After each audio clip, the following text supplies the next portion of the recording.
Oh, currently on other channels, people are talking over each other incessantly and yelling quite loudly. Meanwhile, here on Who's Views, it's JT and the Whotastic panel with your latest headlines.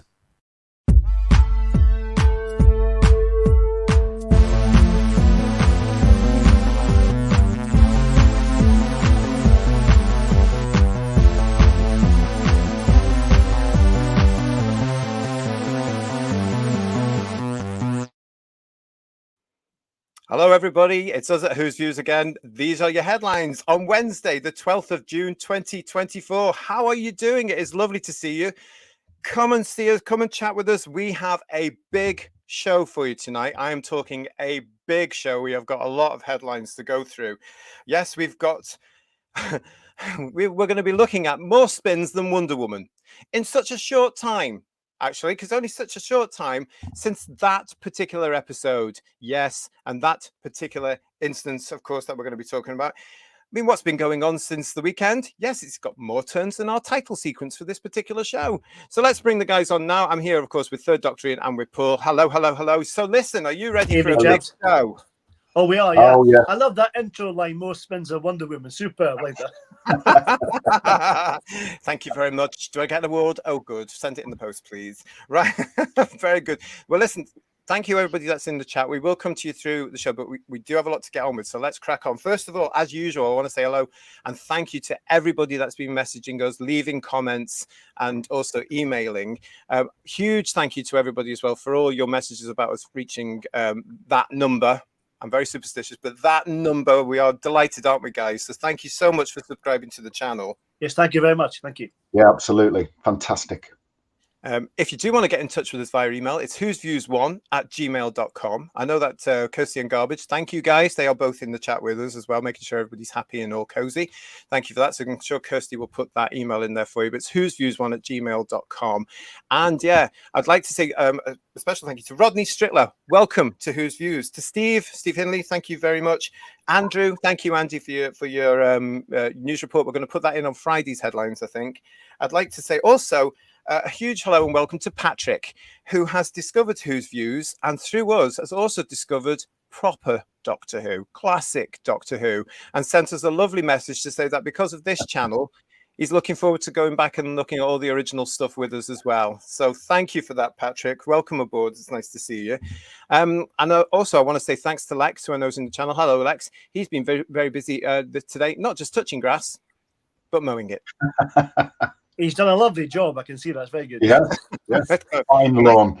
Nice big garden as well, guys. It is. Oh, yeah. So thanks for that, Lex. Really appreciate that. And thank you again to everybody that's joining us, subscribing to the channel and supporting us. It's lovely to know you're there and that we're not on our own. It's fantastic. Right. So, yeah, let's crack on. Oh, God, here we go. So just a few short days since this particular episode hit the alleged Doctor Who from Disney, Bad Wolf and BBC Studios. This, of course, this was Rogue, written by Kate Herron, Bryony Redmond, directed by Ben Chesel. And yes, this is the one that made Doctor Who, Doctor Queer, all in the name of alleged representation. And how did it do that? Well, of course, it was this, wasn't it? One of the most embarrassing, excruciating, salacious, and lustful things ever in the entire 61-year history. My stomach is still churning. And I'm a homosexual. It's unbelievable. But guys, you would not believe because the media are in meltdown. They love this. And have you seen headlines like this one? Let's get cracking. Doctor Who Rogue review. Look at this. 4 stars out of 5 just because of this. The Doctor's first gay snog is groundbreaking TV. The modern era of Doctor Who is bolder than most when it comes to LGBTQ plus representation and stories. Written by Stephen Kelly, who looks it. Yeah.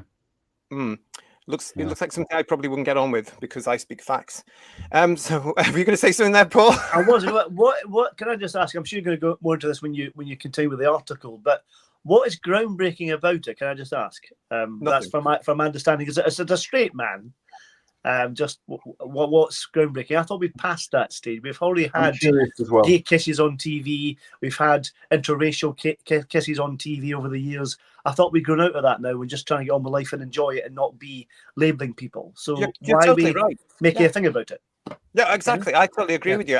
And it's simply because A, it's in Doctor Who, B, it's the character of Doctor Who, and C, we're dealing with all these young freaks that don't realize the real history that's gone before them, that people and I contributed to make their lives where it is now, which is better. You know, it's just nonsense. And I want to point out at this point, as you all know, if you are regular viewers here on Who's Views, you will know that I am a supporter of hashtag LGB without the TQ. And I just want to point out that LGB doesn't need representation or validation of any sort at all, because we're secure. So people are getting a kick out of aspects of my life. It's terribly unhealthy, and LGBT people as well. It's terribly unhealthy because it's as though they are obsessed with sex and who's doing what with whom. It's a bit well, uneasy. the thing is, also, it does. I don't think sexuality represents anyone. You're more than just your sex, aren't you? Your gender. There's Not more to to these someone people, than that. though. Yeah, but that's the way I see it. You're more to that. You're not just that shallow. That it's just all about sex. Surely that seems a bit bizarre. Well, that's because you're sensible. You've got common sense there. You've lived through proper times here. But these people are. It's all about identity, isn't it? It's all about how they want to label themselves when they get up on a Monday morning. You know. I think it's a shame that we're a quarter of a century now on from when things were pretty good, really. You know, where LGB was, I would probably argue, in a pretty good place. You know, rights were pretty much equal. People got on, people accepted it. And as soon as you started adding, or as soon as they started adding TQI, other bits of letters and characters and making it look like a maths equation to it, things went backwards. And intolerance has increased. And generally the intolerant ones are the ones preaching tolerance. And you see it all the time now. And it's such a shame that these people that want so much give so little and are so unpleasant. Absolutely. It's Well, really sad. Paul's comment there just says it all, really, doesn't it? You know, yeah, Paul's saying to us here, hiya, Paul. Hi to everybody in the chat. I called Rogue crap on Facebook and got accused of being a bigot. It was crap, and I'm no bigot. Now, listen, I've had this, everybody, as well. I've had this. I'm used to it now because I get it from all angles of society. And they are usually, I've actually written this here, Paul. They are usually the tolerant and accepting kind. You know, they're the ones that want tolerance and accepting. So get back at them with that. If they accuse you of that, any of you, about being that, just saying, well, that's not very tolerant and accepting of you, because they're being completely judgmental and they are being exactly what they say others are. And it turns out they're just hypocrites, doesn't it? But thank you very much. Paul, you're also getting from Kev. Yes, Paul, it's not groundbreaking. And James Thumuk is saying gay snog like it's a Saturday night teen drama. It's that's how they're treating it, James. And that's how I feel that they're getting at personal aspects of my life and my friend's life, which is, it's just sexuality. I mean, it shouldn't. And you're right, guys. It was never an issue until these weirdo alphabet brigades got hold of it. No idea, Eddie. Hello, Eddie Halliday saying, whatever happened to journalistic research? Who knows? Well, like I was saying, there's been lots of gay kisses on TV. There's lots since the 80s. Since the 80s, yeah. Some Brookside, EastEnders, etc. Lesbian, gay, etc. Lots of different things. I mean, in terms of kissing people of different ethnicities, Captain Kirk did it every other week on Star Trek. In the 60s. In the 60s, it's all been done. So why are we kind of retreading this now in what is considered a very civilized society, allegedly? You know, what I mean? Well, allegedly, but I feel from my point of view as a homosexual that we are going backwards in society. I'm being dictated to, as we've covered in this, by the TQ cult. I also feel as well that because of all these priorities that these weirdo people have, it has set us back. It's taken us back 20 years as far as I'm concerned, because I find myself now being exactly where I was in 1987 and fighting for LGBT rights again. It's awful. Andrew was saying to us here, this episode was awful, get rid of RTD. The LGB rights aren't being threatened by heterosexual people. heterosexual people are getting to the point where they're being as harassed, if you like, for want of better terms, as LGBT people are, and it's the TQI lot that are doing it. You know, it's them that are trying to erase you, really, and it's just. It's not just that, but they're coming after heterosexuals as we see it. I mean, we've had it on this channel. Why are these white old men doing this and that and doing this and doing this and that? But no, they said middle-aged, GT. Could I just say that? That was a bit more of a. But listen, it's great to see you all. Keep your chats coming. You've got a lot of comments there for you, and it's great to see that you're jumping in with us so quickly as well. Thank you. Let's get on with this story then. So the headline was this one from inews.com. Let's get on with the article. As ever, everybody, just to start as well, there's a lot of reading here, so stay with me, okay? But it's important that we get the whole context. The last few episodes of Doctor Who have been conceptually bold and experimental, from the Doctor-like alternative future of 73 Yards to the unlikable racist protagonist of Dot and Bubble. But today's Regency romp Rogue is good old-fashioned return to tradition. Really? Yeah. Simply the Doctor and his companion, exactly. The Doctor and his companion exploring time and space, fighting a sinister alien threat. Gatwa's Doctor and Ruby land in 1813 Bath with the explicit aim of dancing at balls and drinking in the drama of the era. And just as Dot and Bubble indirectly riffed on Black Mirror, Rogue spoofs another huge hit of the streaming era, Bridgerton. This was no mere nod either, as Ruby exclaims, "Oh, my Bridgerton," several times from what I heard, upon seeing two lovers melodramatically quarrel. And just like in Shonda Rhimes' period drama, there are even classical covers of modern pop songs like Billie Eilish's Bad Guy. The last there we go. There it goes there. Yet the Doctor and Ruby are not alone in their enthusiasm. The baddies this week are the Chulda. Have I said that right? Because I didn't pick it up. Shape-shifting really bizarre sounding name. Yeah. Shape-shifting bird-like aliens were such big fans of Bridgerton that they have travelled to Regency-era Earth to cosplay the show. Unfortunately, for figures like the Duchess of Pemberton, this didn't simply mean dressing up in Regency fashion, but killing people and stealing their bodies. A meta comment perhaps on how modern fans try to own shows and characters.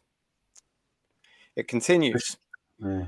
Showrunner Russell T Davies has formed for leaning into the zeitgeist. During his first reign as Doctor Who boss from 2005 to 2010, he often referenced contemporary hits like Big Brother and The Weakest Link. Once he did that. He cannot take... In the same episode. He cannot take full credit for Rogue, however. It is written by Doctor Who newbies Kate Herron and Bryony Redman, the partnership behind that other timey-wimey hit, Disney Plus's Marvel series Loki. Their script crackles with wit and playfulness, delight and romance. The real star of the episode is the eponymous Rogue, a brooding bounty hunter played by dashing American Broadway star Jonathan Groff. His mission is to hunt down the Chulda and bring them to justice. What he finds instead is a sweeping romance, one that ends with him on the receiving end of the Doctor's first same-sex kiss, or at least his first proper snog. After all, who could resist Ncuti Gatwa's memorizing dancing to Kylie Minogue's Can't Get You Out of My Head, which comes after the Doctor, having been captured by Rogue under suspicion of being a shapeshifter, cheekily takes over the stereo on his ship. I mean, it doesn't sound like Doctor Who at all now I'm reading it. This is Gatwa in full-on flirty mode, silly, charming and vulnerable. Of course, it all ends in tragedy. The Doctor and Rogue's trap to transport the Chulda to another dimension goes horribly wrong and inadvertently traps Ruby along with them. Rogue heroically sacrifices himself to save her, willingly condemning himself to exile in an unknown dimension. "Find me," he tells the Doctor. It'd be foolish to think that Rogue will ever return, but the magic of an absorbing romance is in desperately hoping he will anyway. The modern era of Doctor Who has been bolder than most programs when it comes to pleasure representation. In the 2005 episode The Parting of Ways, for instance, Barrowman's Captain Jack Harness kisses goodbye both Rose and Eccleston's Doctor. It was a big deal at the time. Not really. Yet Russell T Davies, who left Doctor Who in 2010, is not the same writer who returned last year. This man watches our show. This is the man who wrote the astonishing 2021 age drama It's a Sin, and who openly criticised the feeble gesture of Loki's queerness. Presumably, Herron and Redman were brought on to write Rogue to right their wrongs. Hence, Gatwa's casting. Haven't they? Yeah. Hence, Gatwa's casting and the unashamedly flamboyant sass. What the hell? Where's that word come from? He brings to the Doctor. Hence, the big camp musical numbers of The Devil's Board. Hence, the casting of trans actress Yasmin Finney as Rose in The Star Beast, and He's due back this week. Hence the gorgeous moment in Rogue where the Doctor and Rogue kiss in the midst of peril. And when it comes to only been thinking on TV, the time for lip service has passed. Doctor Who is out, loud and proud. Jesus. They should have called the Chulda the Chunda because it makes you want to vomit, doesn't it? It really does. Yeah. Just. Do you see how these people are starting to wet themselves over this? This chap, Stephen Kelly from inews.co.uk, is obviously having wet dreams about all this. Oh my god! Do you know what I mean? Allegedly, everything allegedly. It's like we said before. We don't want any sexuality from the Doctor's point of view at all in the series. If these people have come to Doctor Who from the modern series, even with early modern episodes, the Doctor wasn't like this representation of this character. He wasn't interested in sex or other people. He liked to have friends. That was it. It wasn't anything sexual at all. So where's all that coming from? You know? Yeah. Let's just address this from Kev. Kev saying that so it's a gay show. No, it's a TQ cult show now. Yeah. Because as I said at the top of the show, from my point of view, with all the many same-sex attracted LGB friends I've had, we never wanted the Doctor to be same-sex attracted. He was attractive to us because he was asexual. He was an alien from another planet, and that's the same. It was accessible, wasn't it, Kev, to everybody? So we don't. But he loves life. He loves all forms of life. But love and lust are two different things, aren't they? That's the thing. So. Totally. Andy is saying to us here, I'm throwing up reading that crap. Well, think how I feel. And Eddie Halliday saying, out loud proud and most likely cancelled. Well, you like to think so, but not the way it's sounding, certainly. Yeah. It's like these people cannot exist in the world unless they change every aspect of the world to be like them. You know, and everybody else has got to go with it. So they'll take something like Doctor Who that's never had this kind of stuff in it ever in its 26-year run and gradually turn it into a pastiche of their life, which is all about sex and all about this Q word and everything else. And they just can't exist if it isn't. They can't cope with it. They are so thin-skinned bedwetters. I know I use that term a lot, but it's because there's a lot of them about you. Yeah. Like and if you go on to the as many of you would have done, Who viewers, as many of you would have done since Sunday, the official Doctor Who social media platforms are full of them. And I've had this most of my life, actually. I don't know what it is. No disrespect, but I don't know what it is with a certain amount of young heterosexual girls that seem to adore the whole thing about gay men. And they latch onto us, and they, isn't it fabulous? Isn't it marvelous? Oh, bugger off! We just want to live our lives. Thank you very much. It's just, and they're fawning over it, and they're there again. And I looked at some of the things before we came on air on the official platforms, and there are all these girls again going, "Oh my God, you got to bring Ro back!" And it's the sweetest thing ever. Oh, grow up! For heaven's sake, it's humiliating. Domgo is saying to us here, isn't the point here that when we were watching Doctor Who as kids, we didn't want to watch Tom Baker to see who was going to tongue. We wanted to see him fight monsters. That's been lost with the new series of Doctor Who, though, hasn't it? Yeah, that's no longer what Doctor Who's about. Doctor Who now, and has been since around about 2018, it's all about agendas and messages now, isn't it, from whoever's in charge? Well, not just that. I thought that Rogue the other week there felt like a parody of Doctor Who a little bit, if that makes sense. You know what I mean? Yeah. No, it does. Yeah. It was like a fan film full of TQIA fan. Well, full of fan fiction, definitely, or it's like a sketch almost. You know what I mean? Yeah. There was no, as we discussed on our show on Sunday, our review of this. I didn't recognize it as Doctor Who. It was too much trying to be Bridgerton. And that article, he says it in there as well, doesn't he? Saying they basically took a Bridgerton episode, got the same choreographer in it, got the same sort of costumes, the same set. Yeah. And basically, RTD has obviously gone to the two writers here, Kate Herron and Bryony Redmond, and said, Bridgerton with Doctor Who in it. Yeah. You know, and that's it. And that's what they've done. They've looked at Bridgerton, they've written it because it was all about the scandal. It was always about the sexual connotation and all this sort of stuff. It wasn't Doctor Who at all. That's not what Doctor Who is. And I just find that very, very strange. Graham is saying to us here, I watched the Starbeast for the first time yesterday. It was like watching a political broadcast. Absolutely awful and the biggest box ticking exercise I've ever seen until this series. It's awful. It was such a letdown at the time as well. R.I.P. Doctor Who, says Alpha Storm. And X-Man 577 is saying this is not Doctor Who anymore. It's a woke joke. It's not even that. I mean, as I've said before, woke is too kind a word. This is extreme left-wing ideology now. Woke is far too kind for him, you know. Because any decent person can be a little bit woke, but this is extreme left-wing ideology. This has gone beyond that word. This is just dictatorship on a different level. I think this is, you will do what we tell you, whether you like it or not.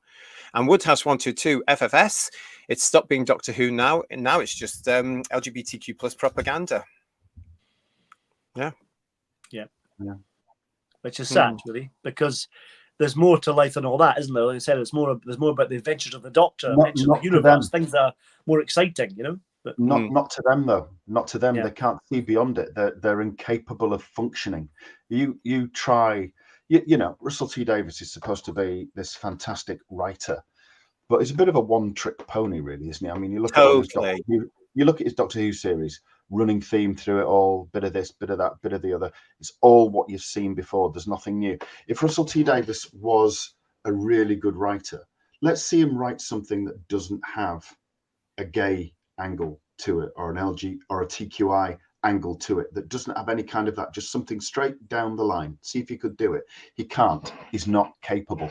I would be interested to see, I think I said this already in another show that we did, if Ncuti Gatwa was under a different producer, what might he be like? If they took away any sort of, we don't need to know about his personal life, that's not an issue. Just play it as an actor, play the Doctor, write it like the Doctor, and give this man a chance to actually play it as an actor, if that's possible. You know what I mean? We're never going to know, though, are we? No, we're not. Because, that's the thing. Because he's got free reign here to be his real self in the show, and that's what he's doing. I've been saying, haven't I? I see more of Eric from Sex Education in this than the Doctor.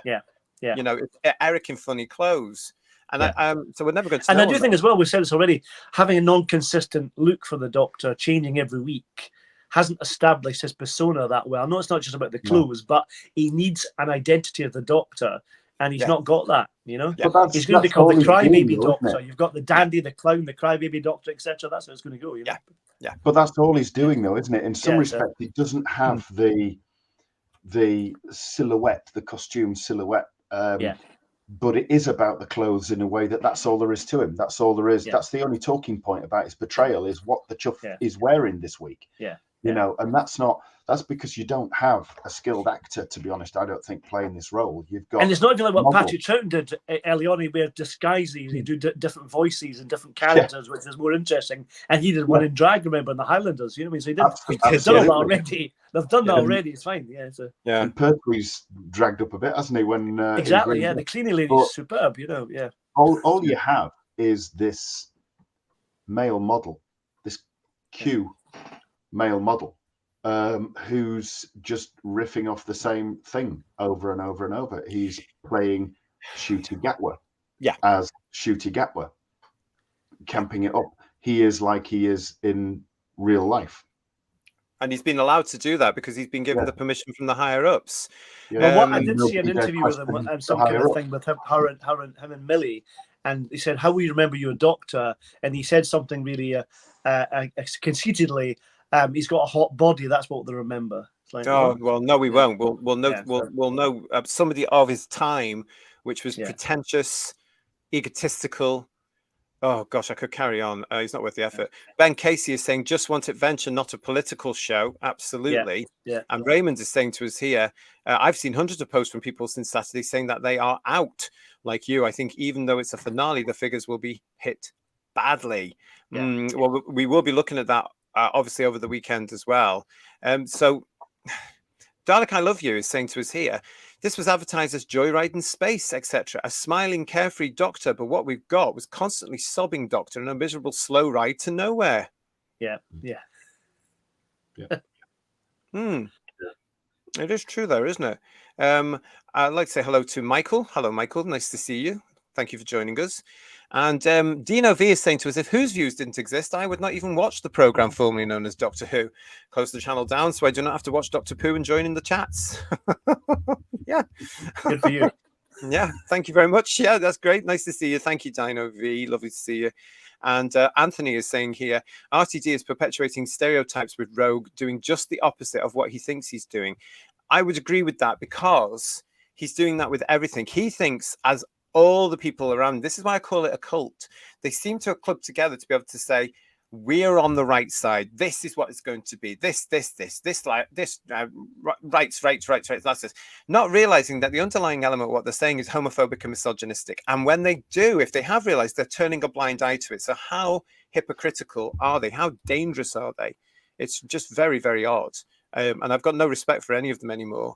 Hello to Mugen CC. They're called Fujos. They're truly a plague on fankind. And Talons of Wayne Chiang saying this is a fetish. Andrew Dex is with us saying they live in a bubble where they all say to each other, this is great. Exactly that. It's exactly that, Andrew, what I was just saying there. Absolutely. And Madeline Funk is saying there's people with block paving. They now want to touch grass. Yeah. BS91 is saying to us, I read today, RTD said it would be the biggest finale of all time and the fans will sit in front of TV screaming. Actually, for me, it's more like a threat. And most already sit there and scream, right? Absolutely. Yeah, don't promise what you can't deliver, RTD. That's all I'm saying. But yeah. Well, doesn't he say that about every year? Yeah, all his finales. This is going to be the best one ever. This is going to be the biggest one. Oh, this is marvelous. It's stupid. It's wonderful. To be fair, like I said before, you can't just say it's a load of old crap. But here you go. You can't say that. But, no, he can't. It would be more honest, wouldn't it? It really? would be. Yeah. He's like a politician, to be fair, isn't he? Let's be honest. Well, yeah. I mean, the whole thing about it as well is, you know, I think people are becoming more and more aware of the propaganda. Yeah. I really, really do. I think it's just ridiculous now because it's always, it's the big this and it's the big that, it's big that, you know.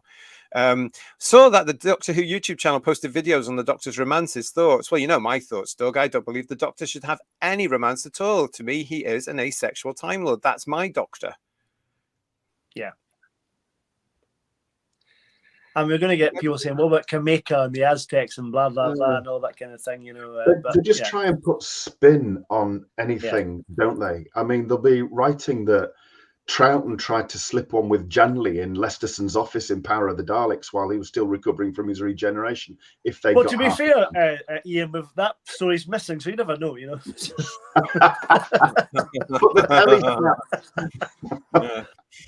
Well, it's not just there that this sends, of course. I'm sure you're all aware there has been an awful lot of very similar stuff, and that's what we're going to be looking at tonight. And all because RTD said to these two here, Kate Herron and Bryony Redmond, I want Doctor Who in Bridgerton. Oh, I'm making clear. And they lapped it up. From what I hear about people that watch Loki, they went, oh yeah, we'd love to do that. It's as though these people are deliberately, in fact they're deliberately going out of their way to annoy the fan base. And we're going to come to a possible reason, the reason we all know, very shortly. But just to point out, if you saw this as well, I got this from the Tube of Who. Russell T Davies has been busy talking or being covered this week as well, and we're only on Wednesday. This is from that behind the scenes thing. What's it called, Paul? Oh, Doctor Who Unleashed. Unleashed. I can think of another way to describe it, but it's called Doctor Who Unleashed. Yeah, Unleashed. Yeah. I'm not watching it. I know a lot of you aren't either, but this is from that. This crept up, and I thought this was interesting. This is Russell T Davies saying we had Maestro, we've had an ambulance, we've had all sorts of enemies in this series, but not your classic Doctor Who monster. Going, kill him, like that. Yeah, we've noticed, and we know why. Yeah. It's because it's because you don't want to offend anyone, do you? You don't want to run the risk of some poodle going, oh my god, that scared me. What's Shooty going to do at the end of the finale with the main villain, if there's a main villain in it? It's going to be handbags at dawn. Handbags at dawn. What's going to happen there? I don't know. Yeah, he's going to cry, isn't he? He's going to go, I can't beat this. Ah! Yeah. And then he'll sit in a corner somewhere and get his glitter balls out. So well, he's going to stub his toe and regenerate or something, isn't he? That's what oh god. Regenerate. Regenerate. Yeah. Regenerate, more like. That's just hopefully we won't have to go through any of that again. So it continues though, and we're going to go on to this one now. Though this is from the BBC News itself. BBC News. Oh, I'm so funny. I make myself laugh sometimes. But here we go. Why has Doctor Who always been so LGBT friendly? Russell T Davies thinks he knows. Of course he does. For Doctor Who head writer Russell T Davies, watching the series in the mid-1980s paralleled his feelings about his own sexuality. See, we're going again. It's all about this, isn't it? Being gay, says RTD, was the love that dare not speak its name, and Doctor Who shared that feature as well by that time, he says. It was a cheap, old, mad science fiction show. You couldn't say you fancied anyone and couldn't say that you loved Doctor Who. Before that, when I was a child, everyone loved Doctor Who. The gay writer and creator of shows including It's a Sin and Queer as Folk tells the BBC in an interview before the start of this new series. But then a moment comes in secondary school when boys peel off and start playing football and fancying girls. And I was just sitting there quietly, not expressing who I was. That's exactly what they get off now. That's the terminology. Not expressing who I was until I became an adult, still watching Doctor Who. From the beginning, the team behind Doctor Who included LGBT people, including Waris Hussein, the director of the show's first ever episode. Doctor Who's first director was a gay Asian man, Russell says. I find that to be a tremendous victory. Meanwhile, in 1996, before being involved with the TV series, Russell wrote a Doctor Who spin-off novel for adults called Damaged Goods. These books were for adults, and as part of the story of these books, they gave me a 6-foot blonde, sexy male companion, he says. And I was like, he's so going to have gay sex. He's far from the future, so these walls between sexualities we put up simply would not exist. Russell is just one of many LGBT people who have been drawn to the show throughout its 60-year history, from the show's first ever director, Waris Hussein, to the latest incarnation, Ncuti Gatwa, who this year topped the Independent's Pride list of LGBT change makeovers. Good God. The show also has also long had a large LGBT fan base, it did have, with numerous fan groups and even drag shows celebrating the series. With its latest episode, however, the show has given LGBT fans something they have never had before. Rogue, a figure who companion show Doctor Who Unleashed called the Doctor's newfound love interest. When Russell took over Doctor Who for the first time in 2005, fans were introduced to the series' first LGBT character, the pansexual, wherever that come from, Captain Jack Harkness. For Rhys Connolly, an actor who runs the LGBT Doctor Who themed Gallifrey Cabaret with drag queen Carrot, this character was a light bulb moment. When you are watching as a young working class northeasterner who's never met someone like that in real life, you go, wow, who is that? That is so cool, says Rhys. The introduction of LGBT characters into Doctor Who was opposed by some. I was at a wedding once, says Russell, where a woman objected to that. She had a old go at me, saying, don't you show my children that. I just won't have it. I turned around and was as rude to her as she was to me. Yeah, you didn't bother listening to somebody else's point of view. It's saying then, didn't it, mate? Anyway, it continues. For a generation of LGBT fans growing up with modern Doctor Who, characters like the pansexual Captain Jack and lesbian couple Jenny and Vastra were unlike anything else on TV. Didn't they watch soaps? In the early noughties, culture was barren for young kids, says Rhys. So when Doctor Who was brought back by someone like RTD, a proud gay man who put that front and centre unashamedly, we gripped it with both hands. A version of Vastra is one of Carrot's favourite acts from their cabaret sets, which they have performed in London, Manchester and Cardiff. No surprise there. A lovely lesbian lizard Lady Doom burlesque to Ariana Grande. What's not to love, the drag performer says. For Carrot, the impact of Doctor Who on his life was profound. I feel like I learned how to be a human from watching that show. God. Dearie me. He felt like he was Deep breaths. a human. Yeah. I think that's an unfortunate choice of phrase in the article about grabbing it with both hands, I have to say. Anyway. I know, it's just ridiculous. Yeah. I mean, I think we've said this before, but had RTD, Russell Don't Drop the T Davies, done this back in 2005, this show wouldn't have gone past the 2005 season. Yeah. Absolutely not. But I mean, did he say he was watching Doctor Who in the 80s and everything, but you couldn't admit that you enjoyed Doctor Who in the 80s? And then he grew up and became an adult and carried on watching Doctor Who. It wasn't bloody on. Yeah. Well, it wasn't, was it? No. Bull. Absolute bull. Graham is saying to us the article contained absolute load of rubbish. Yeah. What I was going to say was, I think talking about the Virgin novelizations and talking about the current series, it is like that's the Virgin novels, although they were quite good at the time, some of them, in terms of keeping it going and keep us interested as fans. I do think that it became sort of fan pretentiousness, you know what I mean? So I think that's the way it is now, you know what I mean? And Damaged Goods is a bit like that, you know, it's fan fiction, it's it's what you want it to be, which is not necessarily a good thing. You want somebody who's not a fan to do it. Damaged Goods wasn't one of the strongest ones at all. No, it wasn't. No, absolutely not. It wasn't at all. And it used. I struggled to get through it. I remember. It was derivative. It used stuff. I think it used old Gallifrey technology. It was doing stuff to buried bodies. the dead and things like that, if I recall. In fact, the cover was a body erupting from the ground with tentacles, I think. Yeah, with a gravestone, wasn't it? Yeah, but I'm sure it was Gallifrey technology. You can't. Where's the originality in it? Well, I'll it's that I'll sort go of thing, find more. Ian. It's that sort of thing now, that book that he wrote back then, that I actually now see in these episodes just not as powerful, because it's like a watered down version, because he knows it's got to be acceptable on BBC One, where it's damaged goods. I remember being very I'm not as annoyed about it as I am with Doctor Who, the proper TV show, because he's made the Doctor into this sort of thing, and he's made him sexual. But with that, it was Chris Swedge, wasn't it? That had the affair.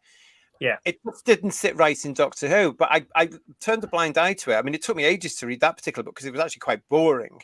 But every time I went back to it and tried to read it again, I turned a blind eye to that particular one because it was the Doctor's companion.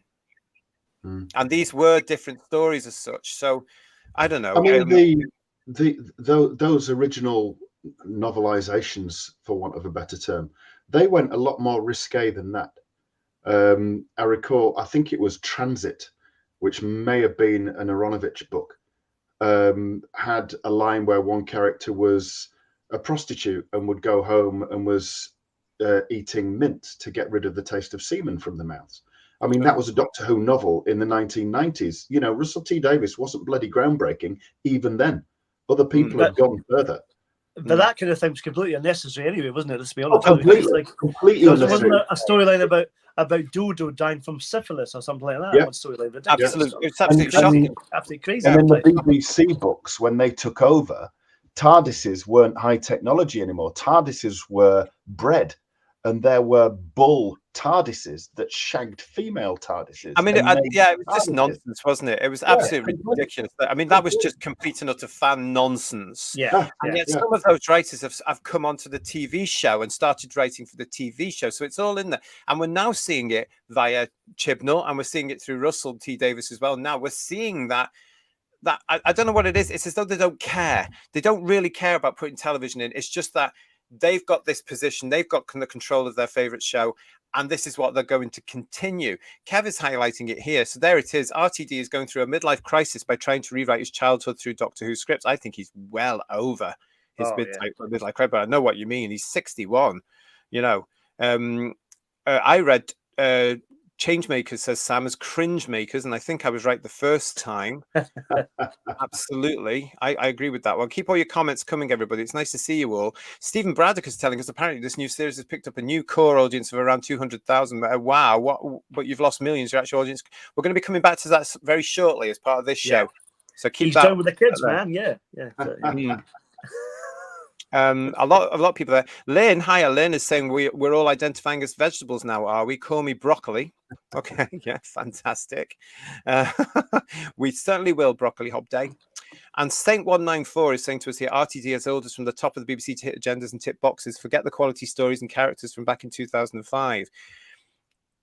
Yeah, I mean, I've just been thinking there about what Ian was saying here about, what else could he write? And the only thing I think that comes to mind that he hasn't written, they're quite rare. There was The Second Coming, which wasn't about LGBT stuff. There was that awful Welsh thing from 2004, I think it was broadcast, about the guy that won the pools, or whatever it was, that nobody remembers because it received really low ratings. So he doesn't like to talk about it or acknowledge it. There was also what was the other one that wasn't LGBTQ plus driven? The sort of sciencey fiction I didn't watch that one either. Anne Reid was in it. Was that Years and Years? No. Was that called Years and Years? Okay. I'm not sure. Yeah. I mean, I think even in Second Coming there was elements, which is fine having characters, but they're characters that make a point of being gay and everything else. And in one respect that's fine, but he can't do it without that. It always has to be there.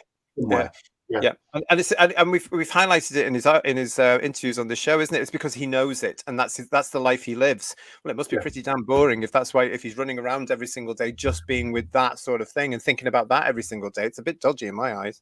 Allegedly. I couldn't tell you what life Philip Hinchcliffe led outside of producing Doctor Who or Graham Williams. Yeah, and I mean, I know John Nathan Turner was campus tits, but he didn't. Not at work. exactly. He did not bring it into the show, at all. And No. he did He had what more he could. respect. Yeah, absolutely. Whereas you know precisely where Russell T Davies stands on just about everything, because he never shuts the chuff up and he never stops putting it in his stories. It's And just, we know we're getting more of it because he's written the next one and it's in the can. yeah, Which we'll also be talking about this as well. If this is what they want, why do they like classic Who noodle arms? It's a brilliant question, that one, isn't it? Because they profess to be fans of the original series, and yet they've gone and bastardized it and screwed it up and have rearranged the character and recreated the character in their image rather than the original image and the one that we all want to see. Yeah, And do another sci-fi these show of their own, create their own, call it Shooty 69 or some if you want to, but don't But call you know it, what? They couldn't. They couldn't. I was Well, having this argument with some fetus on the social media this week. They couldn't do that. They if they did a science fiction show which was original and they pushed all this into it, it would flop. Nobody would watch it. It wouldn't even get 2 million overnights like Doctor Who is doing now. It's only getting 2 million overnights now because it's called Doctor Who. So imagine if Libmo or RTD did a science fiction show without the TARDIS, without the name Doctor Who, and without a character called the Doctor, and pushed all these stories. Nobody's going to watch this. No, do you know what I'm saying? Yeah. It's just become a vehicle for pushing their agenda, and that's all it is. But even we talk about they like the classic series, but they can't leave it alone, can they? Because people like Gary Russell have to change the animations so they have references to new series characters in and stuff like that. Oh, don't get me started on that. What he said in the CT interview, God, he said that we don't want to make it look like crummy 60s Doctor Who or what's to that effect. He worked to that effect. I saw that. Yeah. Why and we this loved is what we're dealing with. Place. This is the attitude we're dealing with now about our beloved original British classic television show between 63 and 89. It's crummy to them now, and it needs to be adapted and glossed up. I mean, we know that as well from that awful colorized version of the Daleks they presented on the Doctor's 60th anniversary itself, and we all hated it, didn't we? And apparently it hasn't done very well in the sales on the Blu-rays, DVD, or the Steelbook. So good. I say good. I think RTD lies, says Terrified Monk. So much he does not know what the truth is. I think we're seeing that, actually. I think because of the spins, because we're seeing him contradict himself in so many areas on these interviews. And thank goodness we've got all this catalogued because we can show all that. Wild Hunter, hello to you. This week on The Shooty Show. Teeth into that one.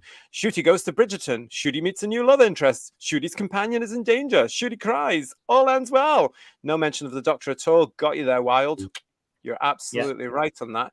And BS91 is saying to us, I talked about all of this with two gay friends of mine, and after laughing about it, they said that they hate being gay is now used as a token in the modern media.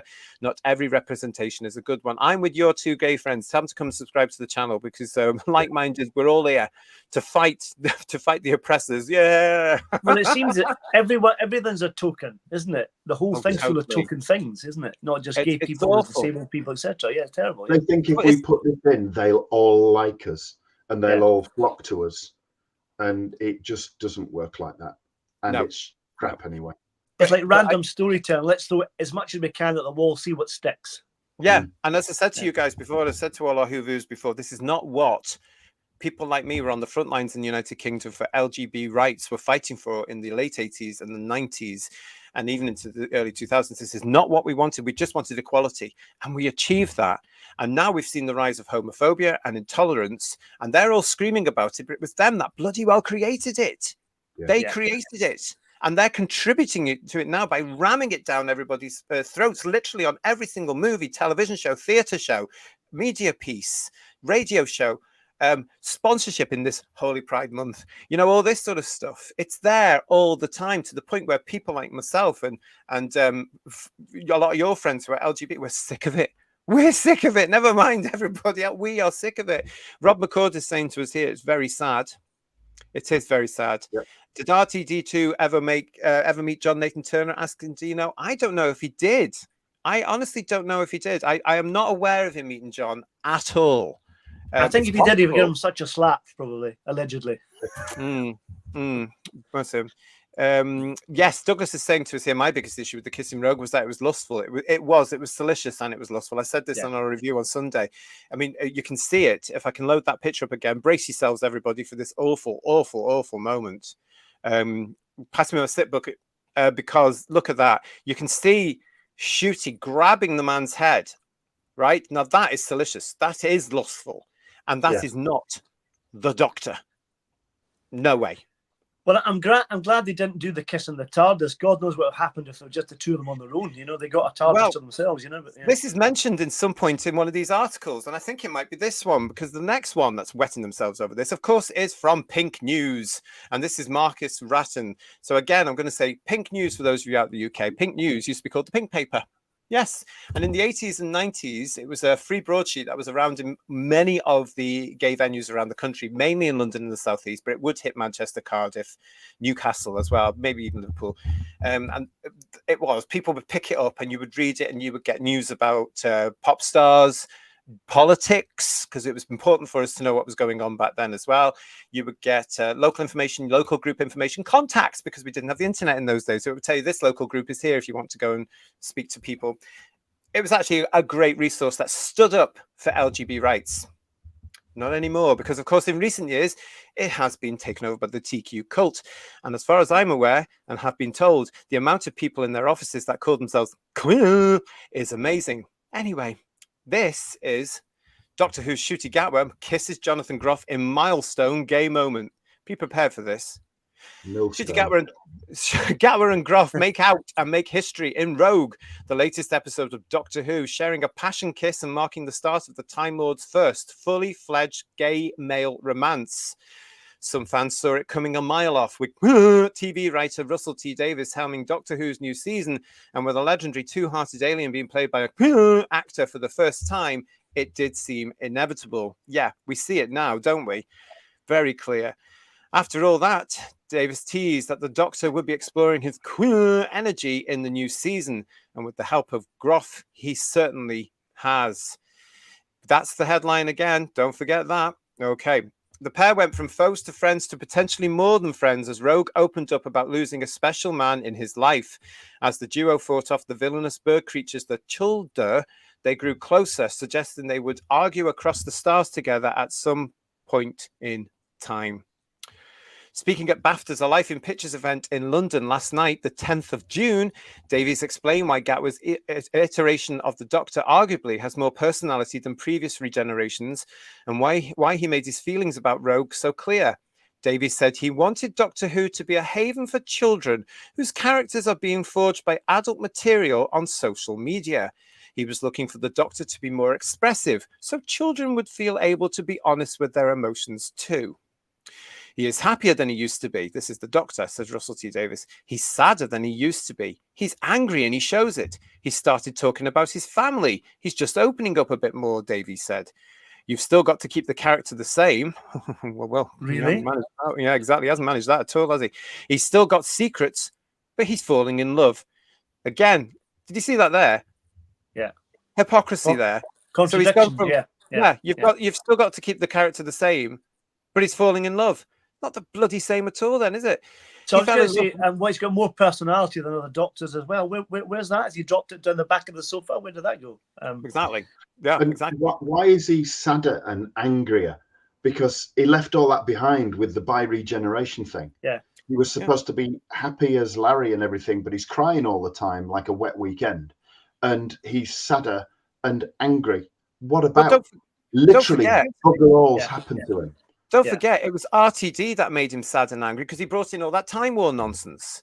Yeah. You know, this is down to him. This is what he created. He created the war-torn, afflicted, guilt-ridden incarnation, didn't he? Anyway, let's get back to the article. It says this. He fell in love with Jonathan Groff on Saturday. I just wanted someone who resonated more. Right. Following the kiss, Gatwa revealed the moment he and Groff realized they had chemistry. He is an incredible actor. I zoomed with him, and I guess that was our chemistry read, and it was full of chemistry, Gatwa laughed. As Gatwa's first season wraps up with the epic finale, Empire of Death, set to air on June the 22nd, Davies has already teased about the second. In April, he suggested that companion Ruby Sunday will be the spine of the whole show. He went on to say that one episode of the next season is the bestest ever in the show's history. While discussing how he works with other writers to bring his ideas to life, Davies said, I can't give examples because I don't want to give it away. But there's one episode next year that I very specifically said, I want this thing crossed with that thing. That's the best episode ever. Episode 6 next year. Watch episode 6 next year. It's a riot. It's hilarious. Please come and watch it. Please, please, please come and watch it. Yeah. Best ever again since the last one and until the next one. Bestest ever. So that's in the pink paper then. And you would expect this sort of, oh my God, from it. But even people there, the thing about the pink paper I need to tell you all is that if you are lesbian, gay, or bisexual man and woman, and you say something contradicting something they believe, they block you instantly. So I've been blocked. I was blocked years ago for saying a man is a man and a woman is a woman. Yeah. And they blocked me because apparently that was deemed hateful. It's a bloody fact, actually. It's not hateful at all. It's a fact. You know, I can't remember what the context was, but it wasn't even where we were getting to where we are now. It was before that. It was around about 2018, 2019, when all this stuff was coming in, you know, and they were starting to dictate to LGBT people, you need to look at your lives. You need to, you know, like the unconscious bias thing we talked about. Yeah. Anyway, but that's what they do. So now, of course, they're part of the cult because they've only got the people who will go, oh my God, Rogue was amazing. And he did this and he did this. And oh my God, I'm going to wet myself because I'm so excited about it. You know? I dread to think what episode 6 next year will be like. That's the locometer's broken next year, I'll tell you that. Yeah. I don't know. I mean, that's from that. I don't know what your reactions to that one is, guys. It's just more of the same nonsense and just Ncuti gushing about working with Jonathan Groff, and then everything's bestest ever. What we've been saying, you know, there's no kind of like I said, I don't expect people to say it's a load of old crap, but they're not really selling this, are they? Let's be honest. It's just same old from somebody that's coming across just like a vacuous twat. He's got nothing new to say. He says this all the time. Every season is done about every major plot point episode is the bestest ever. The finales are the biggest ever. It's always and it never is. Finales. Yeah. Yeah, a vacuous twat, Ian, sounds like a household kind of cleaning device, doesn't it? It's really, yeah. Yeah, thank you for all your comments coming in here, guys. Keep them all coming. Thank you so much. Yeah, I agree. Millie is carrying the season. She did, didn't she, Paul Ashworth? We've been through that one as well. Yeah, she definitely did, yeah. Look at that. And Robert Payne is saying, I'm unlikely to watch Doctor Who next year. So are we at this rate. And also, I don't think anybody is going to be, you know, because it's not getting the viewers now, is it? Talons is saying to us it's going to be crap. And Ken is giving us all these little smiley emoji things. What have you called them? I'm not really up with all that, but thank you for that as well. I think it's various levels of being sick, I think, you know. I think that's what it is, yeah. It's quite funny that. I like that. And Garbage is saying to us, RTD said this year was the bestest ever. And they've been absolute tosh. Exactly. Matthew, hiya Matthew, you're right, La. Oh God, how is this man given acting jobs as well? And I did have a comment there that I just want to go back to right now because this is very concerning. Oh, I've lost Paul again. Where did he go? He does this all the time, doesn't he? Just pops off. Come back to us. Come back. Hello, I'm back. Yeah. Yay. This one's very concerning from DD. If I said a man is a man and a woman is a woman in the school where I teach, I could lose my teaching license. That's outrageous. It is, that's disgusting because that's a biological, common sense, proven fact. So this is where this cult gets to, this TQ cult. And this is what they've done. They've infiltrated governments, businesses, decent people. They've created this. That's why I call them a cult. That shouldn't be allowed, DD. I'm very sorry you're in that situation. I think that's disgusting. It really is shocking. This is why I want to make clear to all of you as well. A lot of LGBT people will stand against this. We really will. We will stand against this because this is not what we wanted. And we're just in the same bracket as you lot as well because we're getting cancelled and everything too. Jacob, hello. Jacob RM, hello all. I didn't really feel any chemistry between the two at all. Thus couldn't buy into any sort of romance anyway. Groff's performance was very flat. To be fair, I didn't mind him. I thought he was okay, but I just don't think the romance worked. That's it. I don't think the romance has any place. I'm going to keep going on about it. Yeah. It doesn't have any unless it's the companion, not the doctor. It should never be the doctor. He's not a human. I just hate the way they've humanized him. Yeah. You know, they changed his gender for no reason at all, humanized that. And it's been like this since 2005. I hate these soap opera elements. It really does my tits in. What else we got here? We've got this one from Raymond, episode 6 of next season. How long will the ratings be then? How low will the ratings be then? Sorry, the finale, not that good then. I'm still going for 1.9, as you'll know if you watch our review shows on a Sunday. It's getting there eventually, and eventually I'll win myself a pencil. And my Roku, nice to see you. Wasn't Fruity's first appearance on the show without pants? Without trousers in our country, we call it. Pants for us is the underwear. I think Fruity's a great name for Shooty. I like that. Fruity. And Anthony's asking us a great question. Where's the buzz for the finale? There isn't any. No, nobody cares. Nobody cares, do they? Nobody does. Okay, there's a glimmer of hope for Bonnie coming back for 5 minutes, maybe. But apart from that, yeah. I love Bonnie. We all know I love Bonnie. I'm very glad to see Bonnie in the 2 episodes, and we think she's also in series 2 for some of those for some bizarre reason. I just hate to think what they've done to her now, because her role in that other thing, what was it? What was she on? The giggle? The goggle, yeah. Wasn't Goggle, very good. yes. It wasn't very good. They didn't use her properly in that. She's just token. Michael's doing this as well. That's quite good. With lots of emoji things. The chunder. And Lex is saying to us, RTD needs to go to a retirement home. Shady Pines. Here it comes. If you know that reference. RTD, retire the dick. Everything alleged on this show. Everything alleged. Except the truth. Classic Who never did big finales. It didn't need it. Exactly, and Andy. And they'll come back now and say, oh, but TV's changed and the public expect that. What public, I ask you? There isn't any British public watching this show now. There isn't any. So why do that? Because especially when you've got 8 episodes only, and it hasn't been played out correctly. There's been no drama. There's been no suspense. There's been no teasing properly. Just those little bits. I mean, people haven't realised that Susan Twist is the link, have they? Yeah. Well, that's the thing. They've got all that to tie up. They've got to tie up bits about Ruby's birth, her birth mother, all that kind of stuff. The links with Susan Twist. I mean, are they going to deliver on that and cover it all? No, probably not. No, exactly. But still, all these people that are bedwetting this week with these marvelous, isn't it fabulous, and isn't it groundbreaking television? They'll come back next week with exactly the same thing. Saying, oh, part 1 was amazing, and oh my god, I can't wait for the next one. Well, I think when Ncuti suddenly appeared in the By Regeneration, he was everyone's favorite doctor at that point, But yeah, it's true, isn't it? It's absolutely true. Matt 532 is saying to us, "I'm just quite sad about it all, really." Yeah. I think so. Yeah, I think we all are, aren't we? Really, because we, it's bad enough that we saw what happened over the last few years.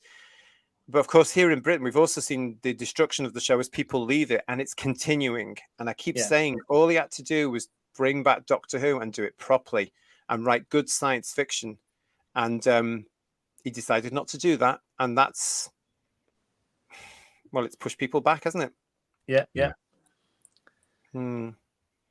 Because I mean, I know we're going to cover it shortly, but if he's bringing back a certain area of the audience, and judging by the figures on that, he's not done a great job, has he? No, really. Saint 194 is saying it's rule through fear. That's what dictatorship is, isn't it? Yeah. Speak anything out and you get vilified and cancelled. And yet these people, Saint 194, are in our political systems all around the world, apart from ironically, people places like China and Japan and stuff, who are laughing their little cotton socks off at us, I'm sure, here in the West. But that's democracy for you, and somehow something's got to stop. Something's got to happen, hasn't it, really? Matthew is saying to us as well, it's similar in my work, and I work in the civil service. Oh, I know that is rife with it. Oh, gosh, I know too well. Yeah. I know. And Wild is saying to us here, in the college where I teach, a colleague was sacked, had his ECRB removed, and can never work again. Ridiculous. Gosh, why are they so frightened of these very loud, aggressive, alleged activists? They are bullies. They are misinformed, dictatorial bullies. That's all they are. Why can't we just tell them? bugger off, get out. Yeah. You know, it's shocking, isn't it? It really Terrible. is shocking. Yeah. Let's have a look and see what else we got here. Hello to Alien Airplanes is also joining us. What are you saying to us here? What is the context of you saying a man is a man and a woman is a woman? Because if you're saying it to harass and degrade a trans person, then yeah, that's uncool. No, I said it was before all this nonsense. But quite frankly, I don't really care. A TW is a man and a TM is a woman. You cannot change your biology. End of story. Yeah. You know, you can be nice, of course, because we respect everybody. We all respect everybody, but it doesn't change the fact.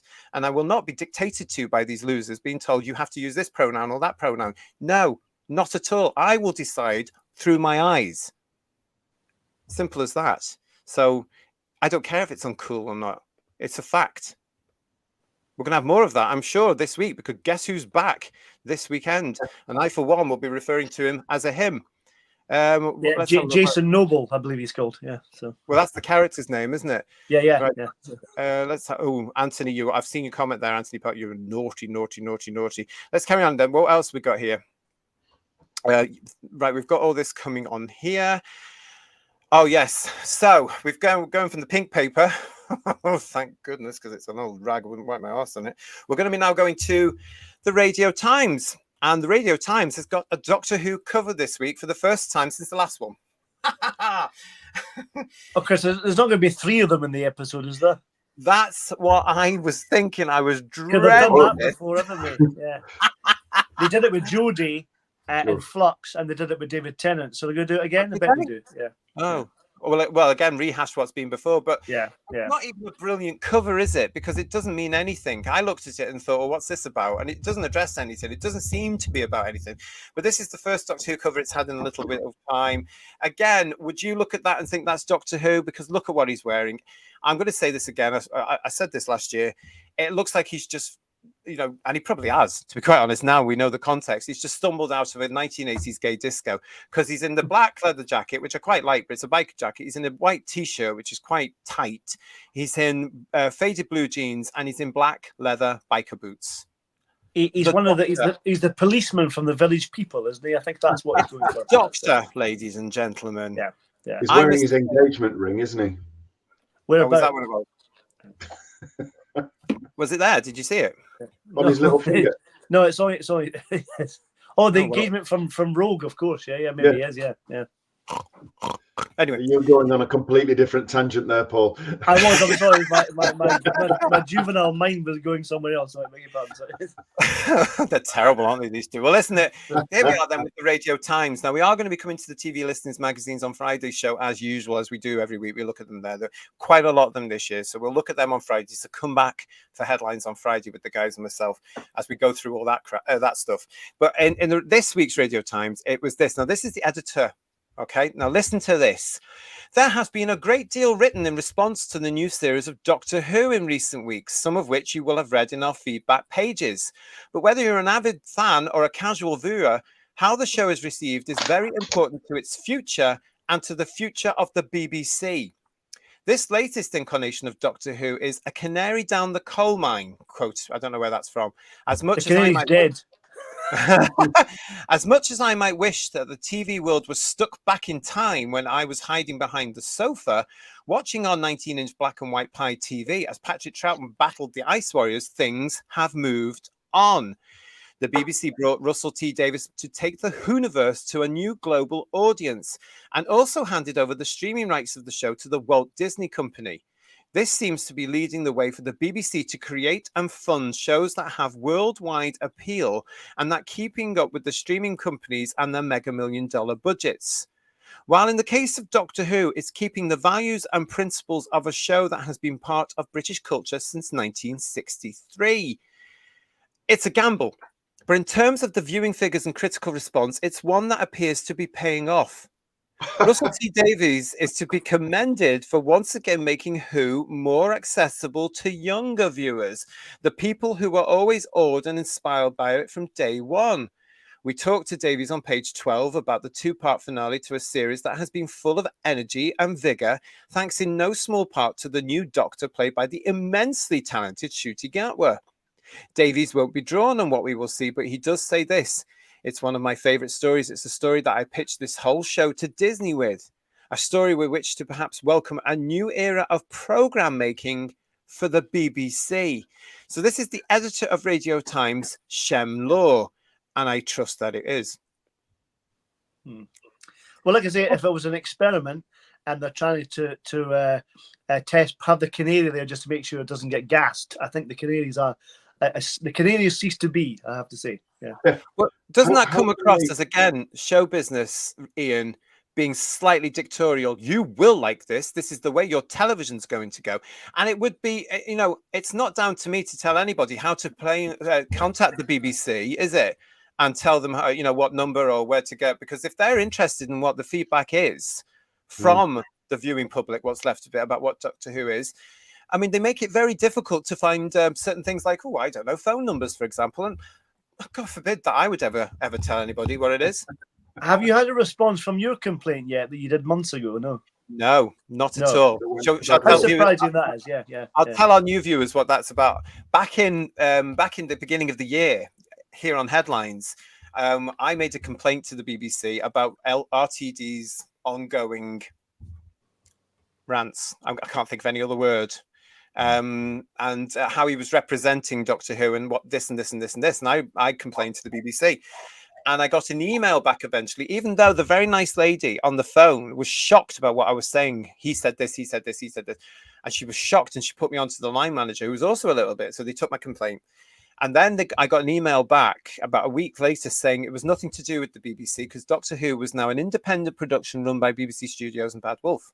So I sent the same complaint to Bad Wolf on the 15th of February this year. Nothing's come back because, of course, they don't have to, because they're a private business and they are not held to account by the TV license fee payer. And yet here we are now with the show onto TV. They're trying to get us all to watch it and love it and what have you. And they can't even have the decency to be to look at something criticizing. I mean, it shows you again where they're all coming from, doesn't it, really? But Ian, this article, to me, I found this editorial to be actually quite frightening in what it was, the overtone. It might be the way I'm reading it. I don't know. What do you think in the comments? What do you think, guys? But it was quite worrying. I long for the days of the Radio Times stuff to be written by the simplistic but honest Gay Search, who wrote really decent stuff. I think she wrote most of the content in the 20th anniversary special. But it was always on the mark, and it was accurate. It wasn't that in depth. But how can they say that that is paying off, that it's been well received, that it's popular? It isn't on any front. It's an absolute lie. And yet there it is in black and white, as if they print it enough times, people will believe it. But people aren't that stupid. They are, for thinking that people are that stupid. But it shows the contempt they have for people if they think that people are going to be easily swayed just by printing something that is absolute, out and out false. Yeah. Getting a lot it's more spin that we've been talking about. It's just more spin, isn't it? That's the whole thing. That's the whole thing about it. I mean, his interview, obviously they pointed out it was before the series started, although he has done some interviews this week, as we've said in this very show, or they've been printed this week. They will be aware, but that's just the editorial. We're going to come to the actual feature in a second, but that's just the editorial. The editor of the Radio Times is in complete denial. And those editorials will be written a few days before it goes to press. So it comes out here on the Tuesday. So they must have the editorial done at least the Wednesday before. Yeah. You know, at least. Problem being is joining with us. Hello, Lee. What kind of talk is that? It's talk, isn't it? Yeah. Yeah, total. Yeah, totally. What else have we got here as well? Garbage is saying here, send the BBC a self-addressed envelope. Remember to include the stamp. That's an in-joke, because that's what used to happen after a certain while back in the BBC. I remember that happening, where they eventually said, listen, if you send us a stamped addressed envelope, if you want autographs or something, if it's a self-addressed envelope in there, we will do that for you, because suddenly they stopped sending letters after a little while. BS91 is saying to us here, WTF, are there any other facts I can read? That's ridiculous. It really, I'm finding it a little bit scary. Noodle Arms is saying these people are being told to say this, or they're in complete denial. And Domgo is saying, I've already complained to the BBC and Ofcom. Quite right too. But I again, remember, wasn't there a review from the BBC, some of the review of Star Beast, and it was really uncomplimentary. I wonder if he's been taken out and shot or something, allegedly. Because we haven't heard from him again, have we? Yeah, that's all. Yeah. Good morning from Australia, says Craig. Good morning, Craig. Nice to see you. Thanks for joining us at Who's Views. Thank you all for joining us at Who's Views. If you haven't subscribed to the channel, please do subscribe to the channel. We'd love to have you with us as we move towards the end of this version of Disney Who. It's painful that it really has been, but it's nice to see you all. Yes, what else? We've got here a Terrified Monk is saying, I would call the BBC, but I'm too busy yelling at clouds. They're too busy smoking them, aren't they? Steve Hendley is saying, Doctor Who wasn't made for a younger audience in the 60s, 70s, and 80s. Yelling at clouds or touching grass, says Paul Holgate. Nice to see you as well. And Douglas Smith is saying to us, the article was probably written before the season even aired. I would imagine most of them were, but they could change things as well. And this is what they won't do. They're not going to say this is a failure. It's just that, Douglas and everybody, that article, what it was saying, it was basically saying, as far as I'm concerned, we're aware that some people aren't happy with this, but tough titty, because this is how your television is going to be from now on. Yeah, and I don't like that. The BBC is still paid for by the taxpayer, the license fee payer of the United Kingdom. And if that's what they want to do, stop the license fee. Don't be telling us what sort of television we're going to get. Let us pay for you if we want to see the television you're going to start presenting for us. And this is the Radio Times. That's not even owned by the BBC anymore. It's been independent for blooming years. Merry Old Soul, Gigglesmith, is saying, sounds more like the BBC is begging the British audience not to mess this up for them. I think that's too late. And Matt 532, far too late. Yeah, I wonder how many Ofcom complaints there have been. Matt 532. Introduce. Been a fair few. Yeah, I think it might get worse. Mike C32001. Hiya. Shooty is a shootastrophe. Quite like that. And Graham is saying they are delusional. Ben Madison, nice to see you as well. He wants to know if it's in popular in Rwanda. I don't think it's popular anywhere, mate, to be honest. And Kev is saying on Disney Plus, that's for sure. Yeah. Well, yeah. And Kev was saying to me, the show has no story anymore. It's just saying lines on a bit of paper, and they're all propaganda lines, aren't they? They are just propaganda. But it's a script written on the back of a fag packet, isn't it? That's how it works, But... Exactly. Lex is saying to us in the chat as well that there is something called defund the BBC. Yes, defund the BBC, doing some very good investigations into various things about the BBC as well. If you don't know them and you want to go and look at them, look them up. Craig is telling us it's great to be live. Yes, it's nice to see you as well, Craig, because I know it must be about 4 o'clock in the morning for you or something like that. You're going to work, are you? And Stephen Braddock is saying the ratings aren't a success. They are a total dumpster fire, as we're looking at every week, aren't we? And with Bedouin and his wonderful analysis, his breakdown. Probably the best breakdowns you're going to get, to be quite honest, what he does. They're very in-depth. I think it's superb work, but I think by the end of the 8 weeks, we'll be all having a breakdown of some description, I think. We will. Yeah. They're not allowed to publish honest critical reviews, it seems, says Saint194. That's just the editorial. And Lynn is reminding us that she lives in Japan, but still sent in a complaint to the BBC. Fantastic. The other thing you need to look at as well is, I'll look at this in as well, because the BBC now, as I've realized from my experience, they don't care. That editorial is saying, oh, the BBC listens. I don't think they do, because they certainly didn't listen to my complaint.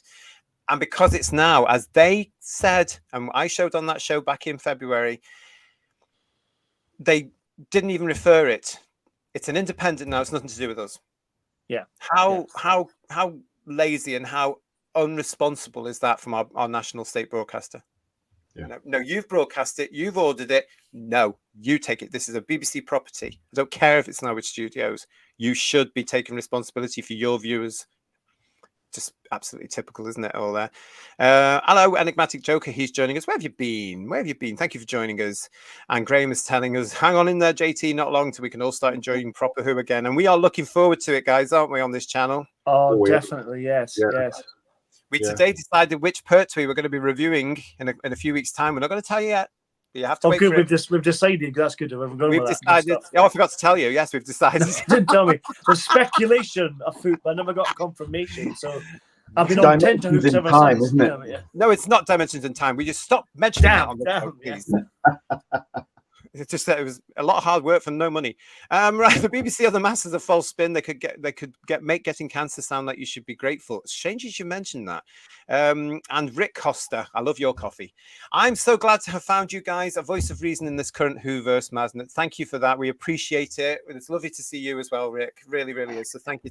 Let's continue because we haven't finished with the Radio Times. No, there was more, because the article that the editor goes on about there is this one.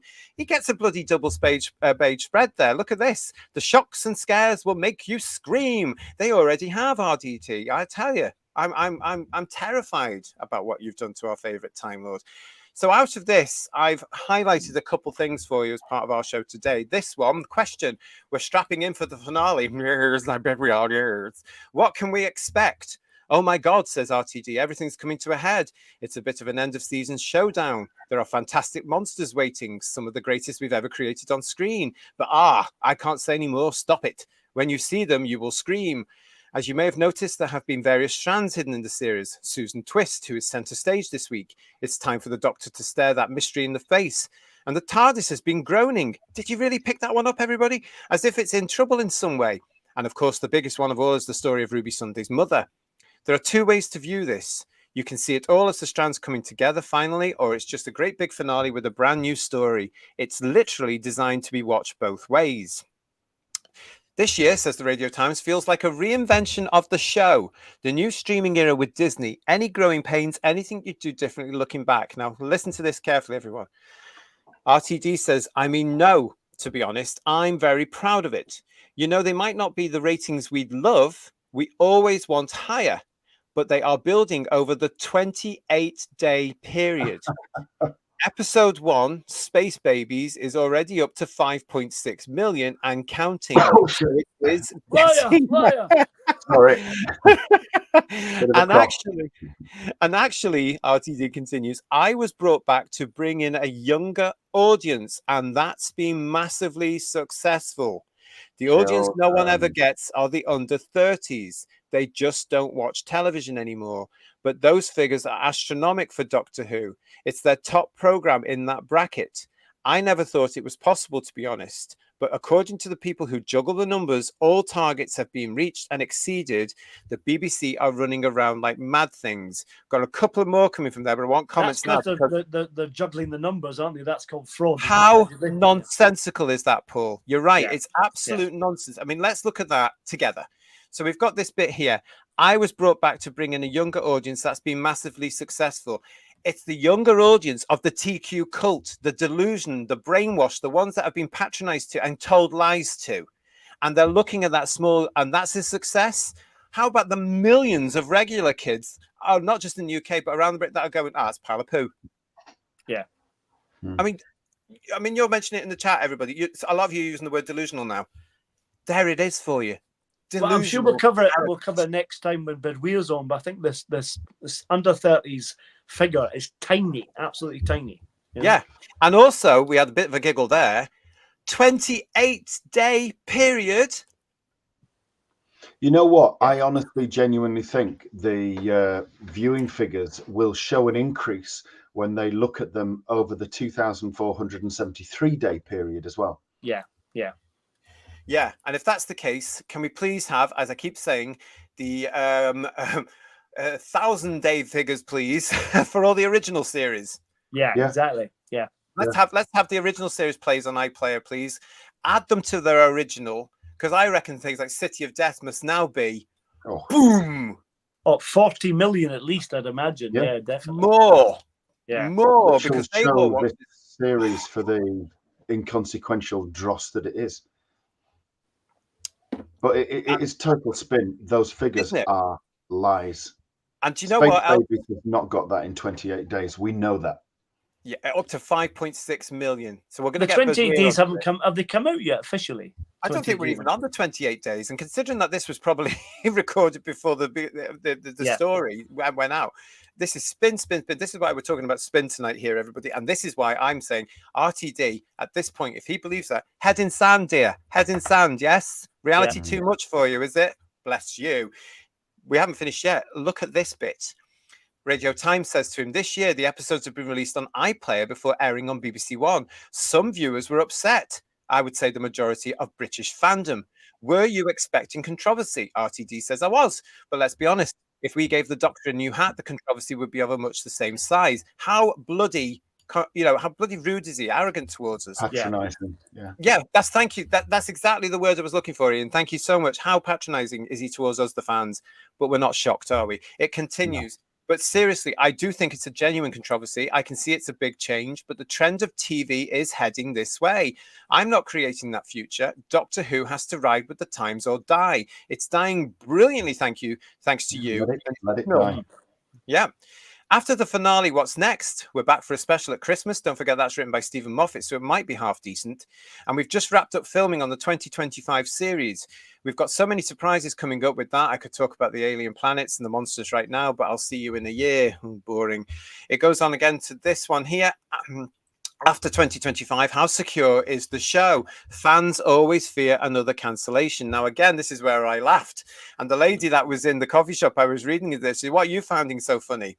I couldn't tell her because she just doesn't care. She doesn't care about this show at all. But I find this funny because we're not fearing a cancellation. I think you'll find that 95% or more of us are calling for it right now because of this nonsense. I'm working, says RTD, on the 4th script now for season 3. It's not actually commissioned. That's still up in the air, but that's the same for every TV program. I shouldn't say we're confident because that's asking for a fool, but we're very confident, to be honest, and we'll just keep going. I can't stop. That's the problem. I wish you bloody would. Ncuti's off to do a play, The Importance of Being Earnest, at the National Theatre from November, and so we're coming back after that. Amazingly, we might be shooting those scripts early next year. Those scripts have to be ready by about August for prep, and it's now June. We're not behind, but all my deadlines are just going to slap me in the face like mad. That's my summer ruined. Ha. Really not bothered if your summer's ruined. Why don't you save yourself the if that's the attitude, why not just go and have your summer holiday and have a lovely time and not bring the show back and put us all out of our misery? Because this show is going to fail big time for season 2, and you're talking about season 3. Please. I wonder if he'll be playing a character light in The Importance of Being Earnest, so he's not in it very much. If he can bother turning up, because he was hardly in the series, but he's probably he'll play a butler part or something in that, so he can do other things. Can't he? Yeah. Well, I don't know. I've never seen him on stage. Right. And I don't tend to be quite honest. So if anybody, if any of you go and see him on stage, can you let us know what he's like? Was he any good? It's like Eric. Yeah. There's not any crying. Not any crying in The Importance of Being Earnest, as far as I remember. Unless he's playing Lady Bracknell, that'd be interesting, wouldn't it? Oh God! It probably is. Yes. No, well, I was going to say, but I thought no. Yeah, I mean, but again, on that article, he's just coming across as just. Look at me, isn't he? Look at me. I don't know. It doesn't come across as confident as he was usually. Yeah. But still in denial. And as I said before, head in sand. Do you know what I mean? Totally. Yeah. Let's see what you are saying in the chat then. Richard, if you give typewriters to a cage full of monkeys, eventually they will write a better version of Space Babies. Oh, they'll write something else. Yeah. Problem being is saying to us, we're all looking forward to the sub 2 million ratings next week. Yes, we are. Yeah. And Doctor Who, that will be groundbreaking. I wonder what they'd say about that, because we're not getting anything about the diminishing ratings. And Doctor Who 1963, even if everyone here didn't tune in, that's here on Who's Views, they would lose over 200 viewers, but we know they are losing 100,000 each week anyway, so the viewership will drop regardless. That's right. But they'll get 4 or 5 new ones for every one of us that drops off, so that'll be 500,000 more they'll get, surely, won't it? Or was that just? I think part of the thing is, well, because it's a 2-parter. No, it's not. It's not the same title. It's 2 different titles. That's not going to necessarily encourage people to come back either, because it's 2 weeks you have to commit to, not just 1. Yeah, but the fact is, as we've said, nobody cares. I know. We'll be looking at this more clearly on Friday's headlines. So come and join us at that 8:00 UK time. So come and join us because we've got all the details there. There was more coverage in these TV guides this week about this part one of a two-parter. And they played it all on Bonnie. It's all about Bonnie. We'll talk about more about that, but I'll leave that with you. I'll leave it hanging there. Desperate. Scottish Davros is saying to us here, Radio Times is nothing more than a propaganda piece. Correct, because it's got the license from the BBC, hasn't it, to do what they were doing. And the BBC are taking £13.25 off me each month, says Paul Ashworth. I only watch Doctor Who, and that is beyond rock bottom. Can I get a refund? Actually, yes, you can. Good point. Good point, Paul. If you cancel your TV license now, yes, you can get the, allegedly, I believe, because I read this just the other day, you can get the refund, but you have to cancel them now if you're going to cancel that. And then you can go and put your friends through torture watching Doctor Who, or your family, like I do. It's very embarrassing, though. It really is. It's interesting now, the position of the BBC, though, because in the 80s when Doctor Who was flagging, they couldn't resist putting the boot in, could they? They were really in, really kind of slagging it off and give it a real kick in. If you look at Open Air with Sylvester and Body, if you remember that. I remember that very well, because I remember that first season, and they were just killing it. They were criticising it really badly. They were attacking JNT, Sylvester and Bonnie. It was awful. It really was. Yeah, it was shocking. Yeah, but here what we're seeing is, especially this week, all we've seen is spin. How good is this? Oh, how good is it that it's progressive? How good is it that it's got LGBT? How good was it that he's same-sex attracted? Well, please, he's not. He's Q-word, isn't he? Nothing to do with that. That's all we've heard about this week. Nobody is taking the actual decency to turn around, apart from people like us, to say, your ratings are in the toilet. What are you doing already? What's going on? Why are you producing crap? Why are you ignoring the fact that your last version of this show failed? Now you're churning out more of the same utter nonsense in the same vein. Why are you not listening to your fandom, an established fan base, and your general public? Why are you ignoring all that just because? I find that atrocious. I really do. It makes me so angry. This is the state broadcaster, and they don't care, do they? No. And they haven't for a while, let's face it. They're safe at the moment in the knowledge that we have to pay for them, regardless of what they say or do or how they treat us and with how much content. They know they've got a safe position, which is why the defund the BBC thing is so crucial. Yeah. If they are so right, if they are so good, then they should be able to stand on their own. Yeah, you've made this point all the time, and please keep making it. I think they're frightened because I think they know the truth and they've got their heads in the sand like RTD to deny it. And yet we've also on this show said hello to Aceman025, 25. Welcome to Who's Views, by the way. I just hope we won't cry like Gatwa. I've said it before, when this show ends or the BBC ends, I will be crying with joy. And I'll turn up to their funerals in a red dress just to spite them. Absolutely fabulous, marvelous heels. But what you've got is, you've got what we've got going here is because they're ignoring all this, they're creating more issues, aren't they? And I think it's, we've said it on this show before, RTD seems to be aware of those issues and seems to be aware of that situation because he's gone on about how he's preparing Doctor Who for when the license fee ends. Talk about all these threads he's got in the bloody show. It's like that in the reality as well, isn't it? You said it there, you said this here, but then contradicts that there, and then you said that there, which goes with down here, and you put that piece there as well. Juggle. What's interesting, though, is that prior to this, I hope the Doctor Who would be worth saving, but in its current state, it's not worth saving. So if he's going to try and save it to continue it, and the state it's in now, I don't want that. No. Ducksuit Productions is saying, I know why the TARDIS is groaning. It's having sympathy pains with the fans. And this is worrying. The Tyons of Wayne Chang says, I heard a rumor today that the TARDIS might be dying, and I bloody hope not. If they do that, then it truly is dead, isn't it? Absolutely. Yeah. Absolutely. Karen Sticks always said the TARDIS appeared with a wheezing and groaning sound. It's been groaning since day one. Yeah. No, it's true. And it's just a shame that iconic dematerialization and materialization noise has hardly been heard this year because that's iconic. That belongs to the show just as much as the title Doctor Who, the theme music, the original best theme music, of course, the character of the Doctor himself, which is now completely ripped to shreds and bastardized. These are the iconic elements of it, and it's just not there. That's why it's not since it came back, they've never really done the visual effect right either, have they? It used to just smoothly materialize in. And now it's always like it's there, it's gone again. It's there a bit more, it's gone again. It's there a bit more, gone, and bang, it's back. Yeah. It never did it like that. That's I their remember own hearing personal about this phenomenon. after The Runaway Bride, because if you remember, he had it just as if to press Donna there. Yeah. And I remember him saying somewhere, whether it be me hearing him or reading it from him, that he wanted to experiment to make it look visually different because they could. And I just thought, you don't do that. The TARDIS is an iconic space-time machine. It's known. And I sometimes think they would be delighted if he was whizzing around in something like the Enterprise or something, so they could market it better. But that's not the British way. To be fair, though, they had tinkered a little bit with that in the 60s, like Fury from the Deep, when it spins and lands on the sea and stuff. So they have experimented before, but I agree with you. The traditional way is materializing properly. That's the thing. Yeah, I don't mind things like that. I'd rather have it like it was in Colony in Space, Pop. Yeah, and that was just because, as we now know, of course, the lovely director got it.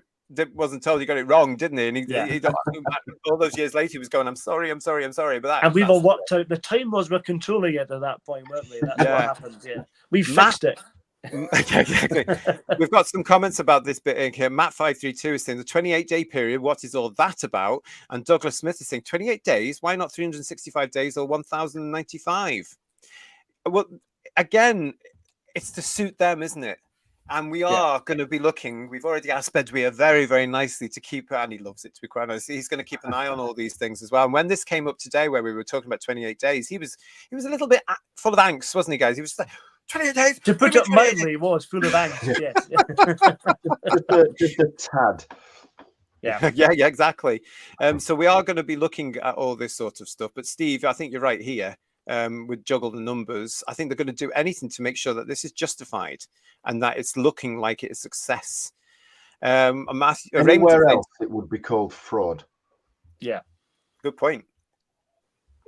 Raymond is saying to us here, RTD, the audience is 4 to 14-year-olds, stupid stunt. Now that opens up a new can of worm, what you said there about trying to get to the children, doesn't it? But yeah, I get your little thing there as well, so that's fine. And Stephen Braddock is saying, crap. So Space Babies will be 10 million by Christmas. What fraudulent crap! I wonder where the Church of Ruby Road will be, Stephen, by Christmas as well. 8 billion. Or at least, yeah. Okay, so let's get back. Thank you, everybody. Keep your comments coming. Noodle Arms is saying here, maybe the TARDIS is damaging the environment, so it's going to be made electric. And here he is, the man himself, Bedweer, is here to say, don't worry, I've been looking at the 28-day numbers today. Tune in on Friday to Who's Views. Well. Yeah, this is where the facts will come in. This will be the truth. Oh, yes. All the facts. We'll get the facts from Bedweer. Statistical behemoth. Absolutely. You've got to say that on Friday when we're introducing, because I can't remember it. And wear your badge for mathematical excellence as well. He has a badge, on Monday, if you were with us on Monday, you would have seen his badge for mathematical excellence, which you can get now. Superb, well deserved. Yeah. Mark, our Who's Views Poet Laureate, who actually has sent me a poem, and I will read them, Mark, I promise, when we get time. The US Disney Plus viewership numbers is based on total minutes watched. Unofficially, US audience is at or under 1 million. And Eddie Halliday is saying to us here, this is all lies, damn lies, and statistics. Gary Lee is joining us. Hello, Gary. Welcome to Who's Views. I don't have one out of principle, but many fans are now left with a redundant license if they only watch BBC for Doctor Who. That the press would lap that up, especially the Mail and the Murdoch press. I think they're all one and the same. I'm a big fan of Doctor Who Bulletin, so I know Gary Lee is. So it's a shame you're not still publishing DWB, because that would be fantastic, I have to say. I love DWB. Absolutely. I think most of us mags, wasn't it?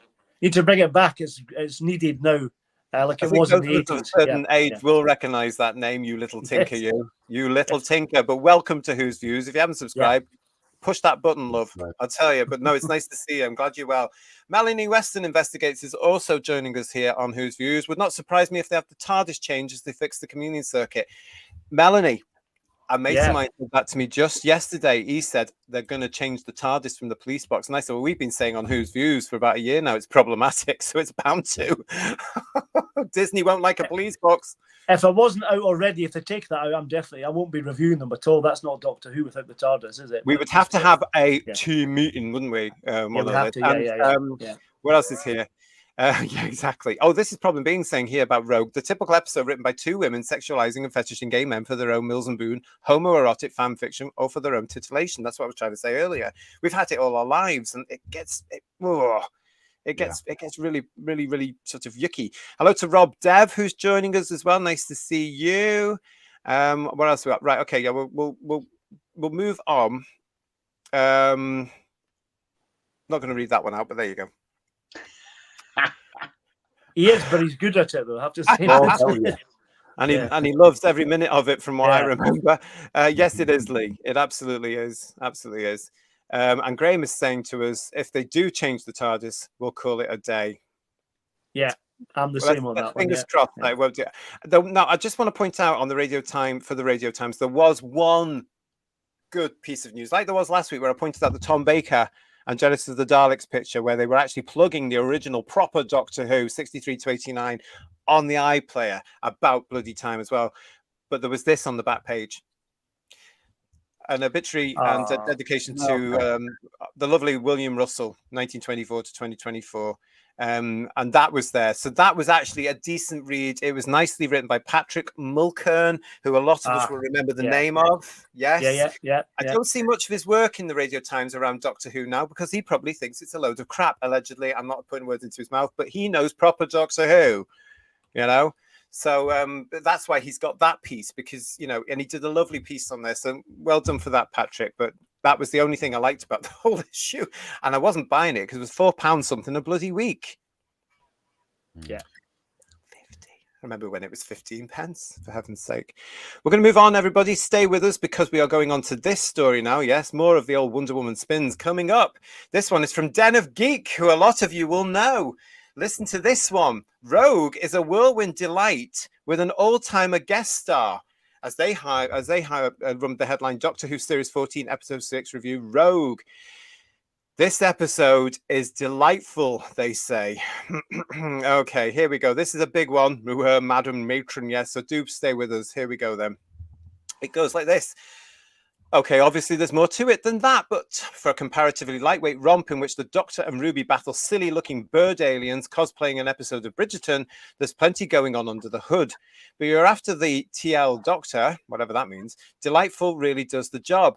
The writing by Kate Herron and Bryony Redmond is sharp, full of funny lines and clever misdirects. The performances directed by Penn Chesil are all on point. The leads are predictably great, but the guest stars are also completely dialed in, particularly Jonathan Groff, obviously watching a different show to I did. The costumes naturally look sensational because the BBC can do this stuff with its eyes closed. The whole thing is just a really good time. I hate to tell you this, Den and Keith, but the BBC don't do that anymore. They got rid of the costume department generations ago. It's all bloody hired in now from Angels or wherever, you know? Anyway, here we go. Sorry, Paul, go on. No, I was just agreeing with you. I was just saying about the costumes, so just nodding in agreement there. Quite right, too. So, where to start? Perhaps with a question that has been hanging in the air ever since Ncuti Gatwa's casting was first announced. The first question, you could say, hiding in plain sight, a question that really comes to the fore in this episode. Is it possible for the Doctor to be too sexy? In terms of pure physical attractiveness, the answer is probably no. After all, Gatwa is by no means the first Doctor to be hot. Tennant was obviously a pin-up. McGann's 1996 TV movie incarnation was arguably the prototype for the Doctor as a dashing romantic hero. Fans will no doubt make fierce arguments for the relative sexiness of any of the modern or classic incarnations. The point is, a sexy Doctor is not inherently groundbreaking, but appearance and effect are two different things, and there is an argument to be made that if the Doctor appears too confident in their sexiness, it risks detracting from the fundamental unique weirdness of the character. They're not Han Solo, after all. The 10th Doctor has plenty of romantic dalliances, but David Tennant tended to play them with a slightly alien awkwardness, as if he was always slightly out of his depth. And Matt Smith's Doctor, while arguably more explicitly horny, was still more gawky teenage boy than smooth-talking Lothario. The article continues. With Gatwa, however, it certainly seems as though the series has been actively leaning into the sexiness. From the photo shoots in which the actor demonstrates his ability to look good in just about anything, to the episodes themselves, with his frequent use of babes and honey, there's a confidence and a flirtatiousness to Gatwa's take on the character that plays differently to the previous incarnations. He appears supremely comfortable in his own skin, happy to own his attractiveness and use it against his opponents, which again is an approach that feels quite distinct from other Doctors. It's not undoctor-ish. The actor has nothing to prove at this point. He is the character through and through. But it is different. And Rogue takes it much further than the series has so far. It's in play from the moment the Doctor first approaches the titular bounty hunter on the balcony. Never mind Jonathan Groff, Gatwa has chemistry with the handrail, for God's sake, and it develops throughout their initial interactions as the two characters constantly try to analyse and one-up each other, the balance of power shifting from moment to moment. To pick just one moment of many, let's all luxuriate in the absolutely filthy expression on Gatwa's face when mouthing Kylie Minogue lyrics to Rogue. This is weapons-grade flirting, a new tool in the Doctor's arsenal that he deploys with palpable delight. But then it starts to get real, and the Doctor hesitates, and suddenly we see that awkwardness, the shy, slightly stumbling alien who, despite their bottomless warmth and empathy, often struggles to express deeper emotions. Or the sexiness, or the bravado, or the confidence, it just slips away as if the Doctor has unexpectedly found the limit of this new strategy. None of this is to say that the Doctor has to be asexual. We're long past the days of no hanky-panky in the TARDIS, thank God. But equally, as we've already established, the Doctor isn't Han Solo, or to pick a more appropriate comparison, they're not Captain Jack Harkness. They can cosplay a flirtatious screwball comedy, but when it gets serious, they get flustered. And that's part of what makes the dynamics here so wonderful to watch. A sudden whirlwind romance for the Doctor could easily have felt forced, but it makes complete sense that he would be spellbound by Rogue, and that Rogue would be drawn to him. While the Doctor may instigate the flirting, it's Rogue who starts making real moves, and the Doctor's complicated reaction feels entirely in character.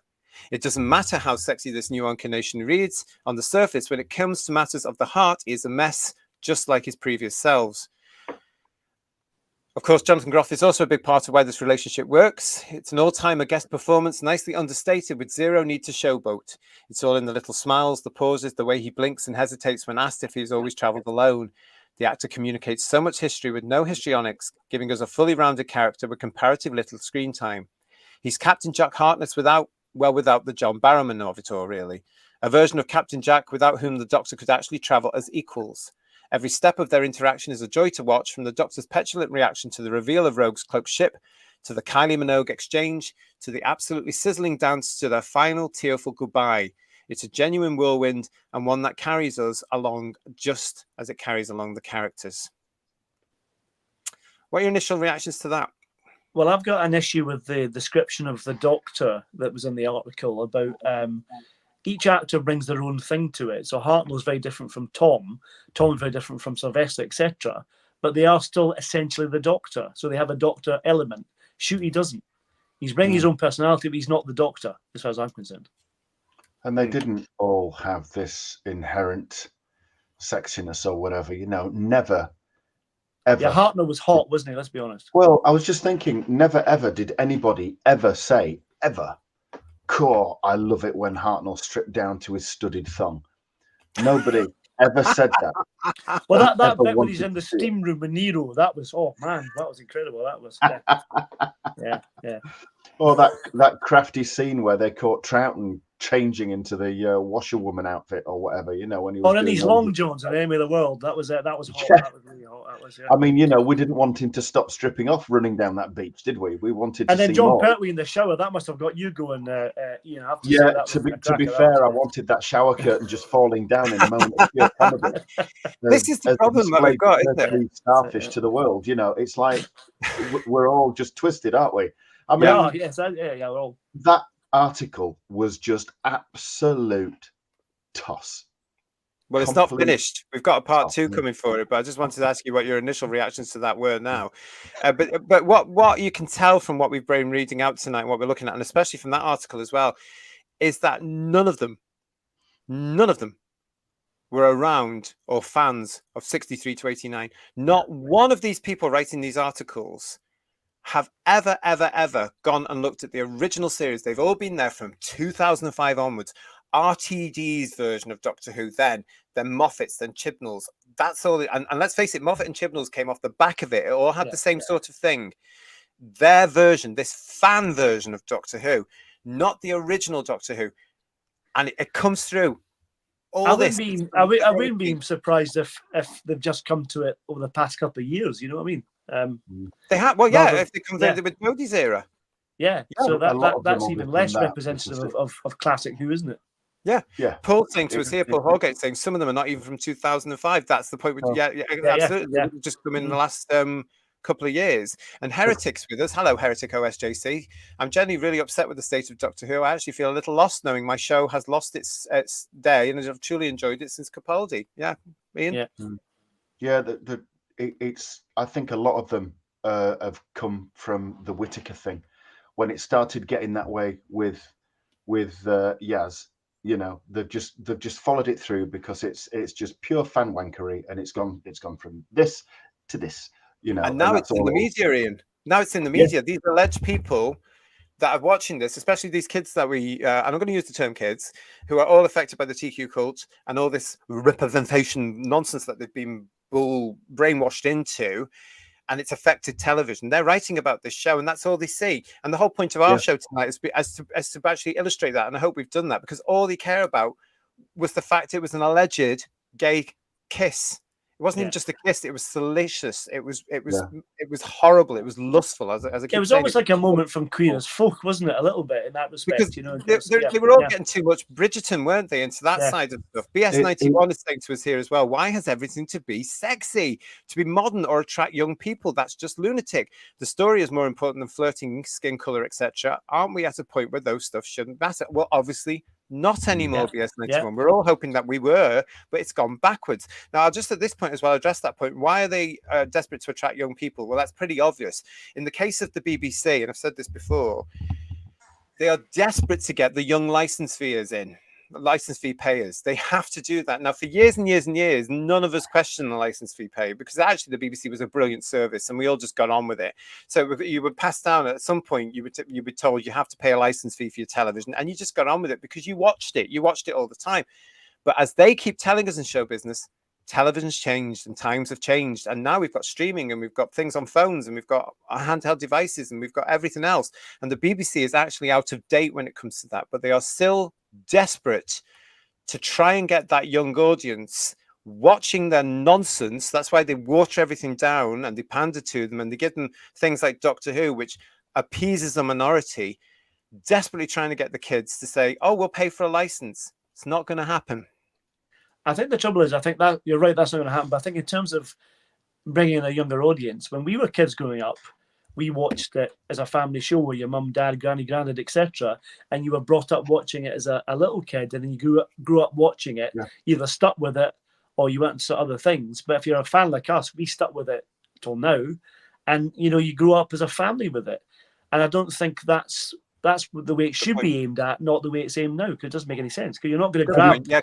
You get people our age who have people our age who have children will not be sitting down, as we know from some of our Who viewers here, saying, "I'm not letting my kids watch this." So you've lost that element, aren't you? And that, you're right, Paul. That's how the children came into Doctor Who. Because if it hadn't been for Doctor Who, I probably wouldn't have been interested in the BBC. But they were clever in those days. Don't you remember the days when Doctor Who would turn up on Blue Peter or Swap Shop or Saturday Superstore or Nationwide or whatever, the Generation game, and you absolutely loved it. And that's what the BBC did well, because of course the BBC back then was all in the one place. It was all in the donut. It knew what it was all doing. Now it's all over the shop. It's all independent, thanks to what happened in the 80s. You know, it's all this, and that, and it's not coherent. And there's no way, Ian, that they're going to get younger people paying a license fee.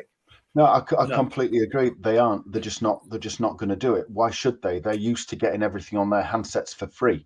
They're not going to suddenly commit to paying for something every month or once a year. But it's interesting what you said, Paul. Yeah, we were, you know, some of us, I think all of us here, were brought up watching it and stuck with it. I'll tell you somebody who didn't, and that was Russell T Davies, because I remember an interview that he made before, which shows more how his earlier comments that earlier in the show from the more recent interview are even more bollocks. Is that in a previous interview from his first stint on the show, he said how he was a fan and then he drifted away from it, and then he came back and rediscovered all his stuff. So even what he's saying now contradicts what he said then. It's just I remember that. You are right, and there's so many of them that did actually do that. That came back. I think there was even a period where Stephen Moffat fell out of love for it for a little while as well, allegedly. But I do remember that about Russell, because I remember thinking, well, hang on a minute. Some of us, like all of us on this panel, and most, we stayed with it in the 90s. I was going to conventions. I was going to see the actors. I was working with a few of them back then, sort of. I was buying the merchandise through the 90s. That's all around me in this room. Some of the good quality stuff that we had. I was still enjoying it. I supported the VHSs. The DVDs, when they started appearing in 1999, both of which series took 20 years each to put in.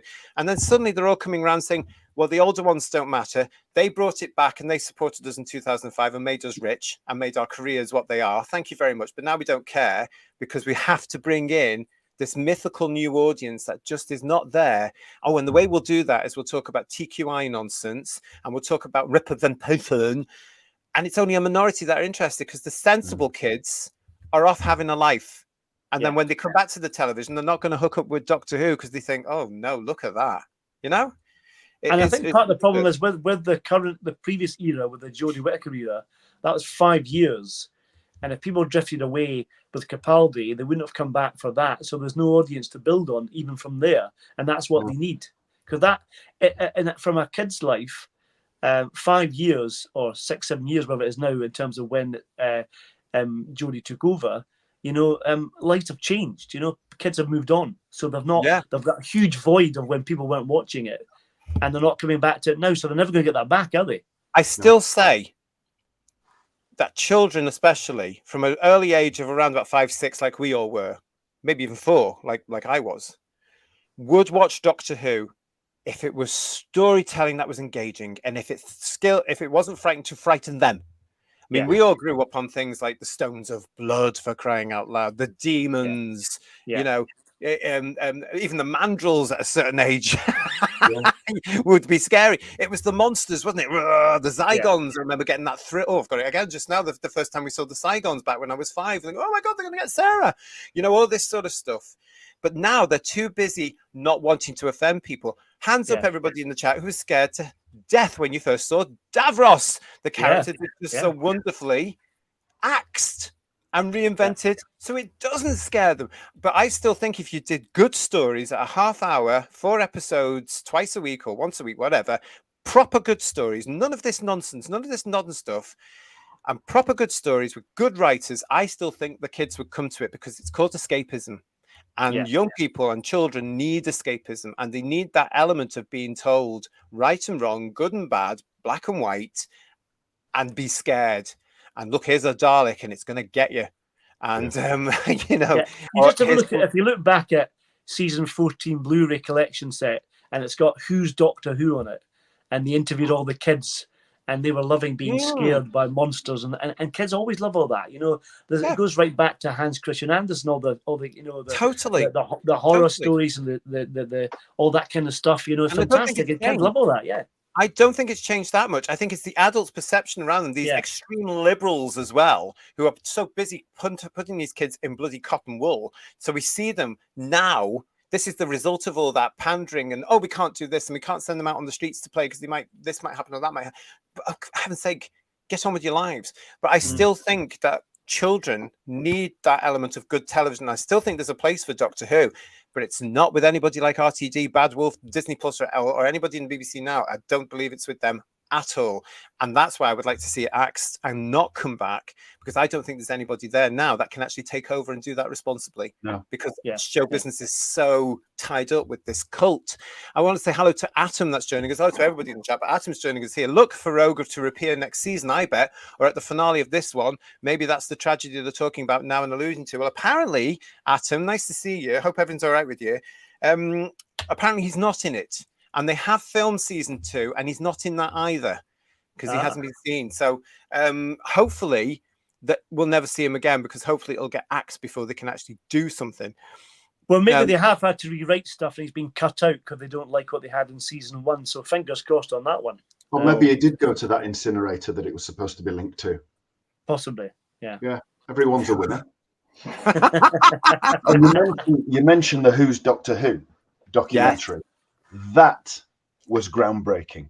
Yes, it none was. of the wishy-washy rubbish that they refer to as groundbreaking these days that you see on every other program 50 times a day anyway. Yes. That was groundbreaking. That was the daddy of documentaries for at least 2 decades, if not 3. It's Well, like this- there are moments in a fan's life for classic fans like us, like the Radio Time special, the making of Doctor Who, the Monster book, the Pescatons, all that kind of stuff that gets you into in the 70s when you're a fan. And there's so many great things. Taught us about the industry as well, Paul. Yeah, exactly. Yeah. So fantastic stuff. Fantastic stuff. It's very sad that, and I hope this edition of Headlines has brought this out. It's very sad that these younger people think that 2 gay men on men on television is groundbreaking. Yeah. Because hang on, it wasn't. And I can tell you, we were there in the 80s when it actually happened on BBC's EastEnders. Yeah. With 2 people, with a particular actor I won't mention now because he's gone to the TQI, he's gone to the dark side, and we don't get on, and he's blocked me, so obviously. But that was groundbreaking because that was the first time that's ever happened. The lesbian kiss in Brookside, that was groundbreaking. You know, there were certain elements, but it was down to the soaps to do that. It wasn't down to a science fiction show, for heaven's sake. Well, do you remember the complaints they got with Vastra and? Yes, they got quite a few because it was a lizard. For the lesbian kiss, but the worst part was a lizard kissing a human being. I mean, that's just vile. That was the other thing I didn't like about it in Doctor Who. That made me uncomfortable. I thought, well, this actually is a disgusting suggestion. I mean, you might find it funny, you perv, but I don't. Hello and welcome to Human Fused, born in 68. It's nice to see you. Welcome, welcome, welcome, welcome. Shooty isn't an actor full stop. He just plays himself in everything he does. We're beginning to realise that, aren't we, guys? We are. Well, I think an actor coming to Doctor playing himself, it has happened before with Pertwee and Baker, but they played the Doctor beautifully. He could do that if he wasn't having all this baggage around him, I'm sure. But Gatwa comes across more like he's playing with himself than playing himself. He's just. We'll move on. I knew you were going there, Ian. I knew you were going there. Yeah. And Mark is saying to us here, Mark Milford is saying the BBC was once a world leader in quality programme. Now it's just blatantly bad content. It really is. And I do feel it should be laughed at every possible opportunity. Pete is saying to us, all right, Pete, and now Simple Record LP of Genesis of the Daleks was groundbreaking to me. Yeah. And Stephen's saying, Paul's right, the Typhoo tea cards, the Weetabix cards, great memories. You would never get them again. You'll never get them because the series is not that popular. People are laughing at you, Ian. Yeah. I'm probably being saying that to you. Yeah. But anyway, that wasn't the end of that article because there's a couple more. So we'll continue with this from Den of Geek. If there's one aspect of the script that doesn't quite work, it's the sudden upping of stakes to world-ending territory. Up until that point, the Chulda are very effective guest villains. Big, loud, silly in a way that fits with the overall tone. They're there for fun, to soak up the drama and scandal, which is refreshingly low-key motivation for bad guys, led with relish by Indira Varma. But in order for the final scene to carry the necessary dramatic weight, the episode suddenly needs to establish that the Chulda will cosplay the planet to death if left unchecked, and it feels a little rushed. The scene is still effective, largely because of the performances, Gatwa and Gibson's tears, Groff's quiet tenderness, but the escalation is a tad forced. It doesn't sink the episode, though, because everything else is firing on all cylinders. Millie Gibson gets a bit less to do than Gatwa, though it's fun that the episode initially hints at a romantic plotline for Ruby, only to flip it to focus on the Doctor. But she makes the most of it, as always, showing Ruby's growing competence and emotional intelligence as she follows her mostly solo B-plot. The episode also wisely doesn't try to offer too much commentary on the social mores of the time, simply allowing the Doctor and Ruby to use their awareness of those mores against the Chulda. We also get that lovely quiet scene between Ruby and the Doctor after Rogue disappears. The Doctor trying too hard to be fine. Ruby gently but firmly forcing him to let her comfort him. The Doctor submitting to the hug and finally letting his emotions show, albeit to us instead of her. It's all great stuff and reinforces what the Doctor says earlier in the episode about her being his best friend. Their pairing may not have the complicated subversive edge of 12 and Clara, but it's emotionally rich nonetheless. So, a delightful episode with a delightful guest star. They have to bring Rogue back, surely. After all, the Doctor has his ring. We were, madam. And if Harold Saxon taught us anything, it's that where there's a ring, there's a way. The petition for Rogue to return starts here. And this is where the petition for Rogue to bugger off and stay in the pit is where we start with it as well. That piece, by the way, thank you very much. That was written by Mary McNamara, who's the culture columnist and critic for the Los Angeles Times. More of a Where ring. there's a ring, there's a way. I'm ring. not going to go there, Ian. Okay. Sorry, Paul. Hang on. This was Den of Geek. Sorry, that wasn't her. This was Den of Geek. I do apologise. That was something else. That's coming up on Friday. That one. Okay. Yeah. So what were you saying there? I was going to say, the bit that is interesting is the plot about the role playing the planet Earth to death, or whatever it said in the article. I mean, I thought Professor Zaroff's plan to raise the Atlantis, from the sea and stuff like that was crazy enough. Or the Daleks trying to take the core of the planet out and then have it piloted around the universe were crazy enough. But that's just really boring, isn't it? I mean, cosplaying the Earth to death, that's just a non-story, isn't it? Yeah. But again, it was one of these modern things they've put in because they know about cosplayers, so they shoehorn it in to make it relevant to today's society. And again, it's going to date it. Bridgerton at some point will finish when they've either got enough money for it, or they're out of ideas, or it loses popularity. And this is, as will Doctor Who, by the way. It will one day, hopefully very soon, finish. But there it is there, referenced. Not that any of us will know about it, of course, because it's not going to hit our shelves or DVD or Blu-ray or Steelbook collections, is it? We're not interested. No. But Not that's the whole thing. $49.99 anyway, that's for sure. Yeah. Well, but I mean, you go, we're still watching the DVDs from 1963 and 64 and 65. We are. 60 years later.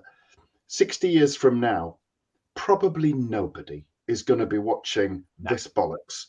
And if they were, they'd be like, what the bloody hell is Bridgerton? They will not get the references at all, and it will completely alienate them. Completely. Yeah.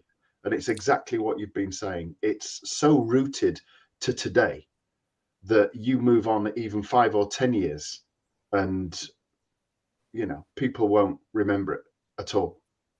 No. I mean, it will date. In fact, it will be dated by next year, this particular version, because it is so rooted in 2023, 24. So people will struggle with this. This is not one of the things, and I keep saying, if you're new to the channel, one of the brilliant things about the classic Doctor Who, proper Doctor Who, 1963 to 89, is because it's not rooted in the year it was in, through politics and through social commentary, you can still watch it beautifully today. So when the TARDIS appears in 1985 and they say, we're in 1985, fine. But they're not talking about the politics of the day in 1985. They're not talking about the music of the day in 1985. And they're certainly not talking about what was on BBC or ITV in 1985. The Doctor and Perry went, and you see last week's EastEnders, what happened to Den and Angie? They don't do that kind of thing, do they? Yeah. Because it knew its audience then. And this is what is going on with Doctor Who now. The audience they want is not coming to it. They are there, and they are loud, and they are aggressive, but they are not there in the millions I think they were genuinely expected to. It shows you how pathetic it really is, isn't it? Well, sure, not pathetic, just arrogance, really. I think that's the scary thing about it. Yeah. Roberts is saying to us here, I can't even imagine what would be an entertainment format in 60 years. Yeah.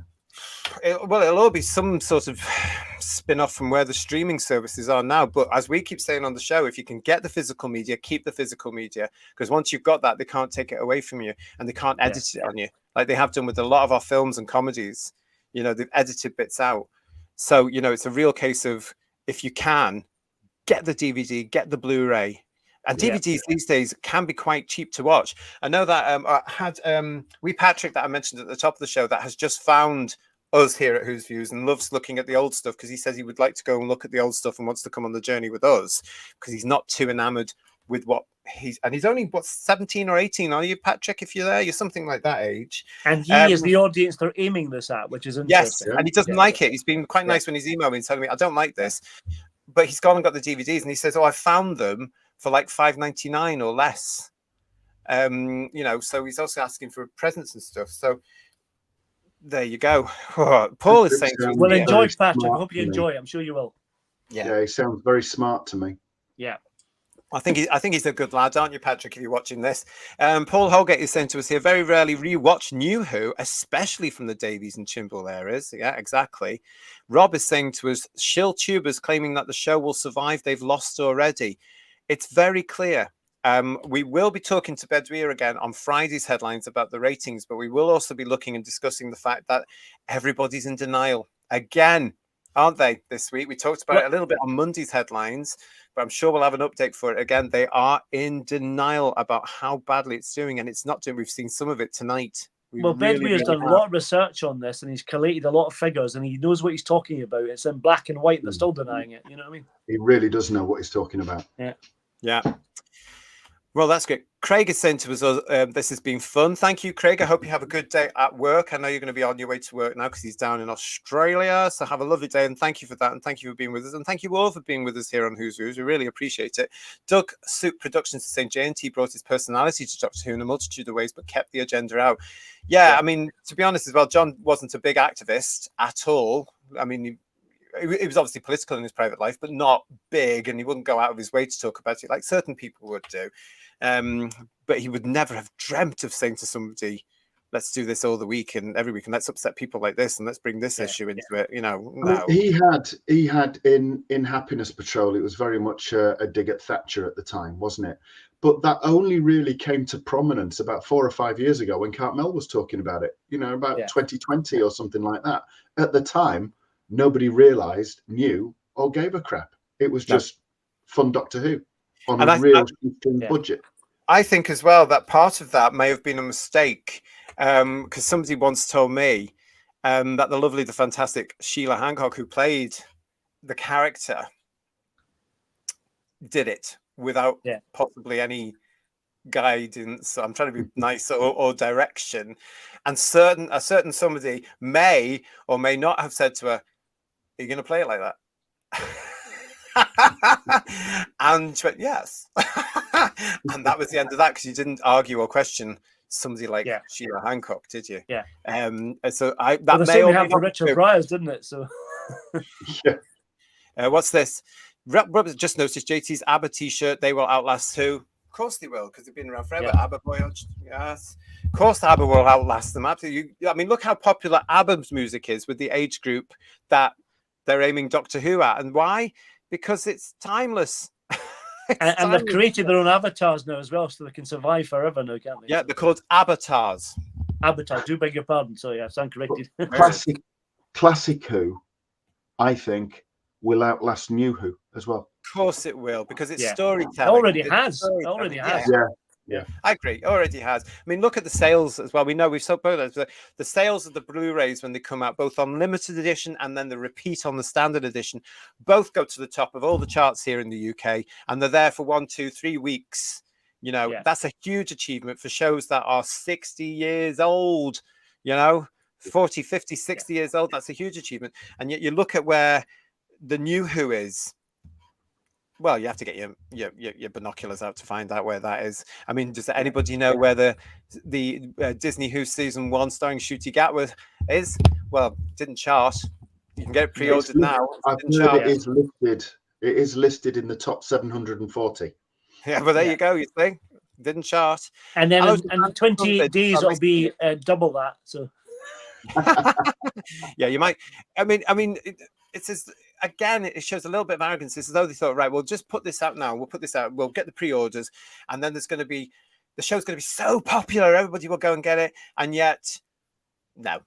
I mean, they've announced the first few of the Target books now, aren't they? I'm really desperate to get the pre-order figures on those. I'll be doing my very best for you, everybody. But it's very even if this series was any good, and it's not.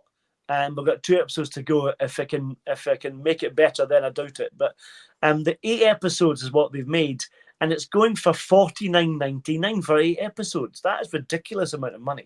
And we have to point out that apparently all the special features are the shows that they've been putting on Unleashed and on the online.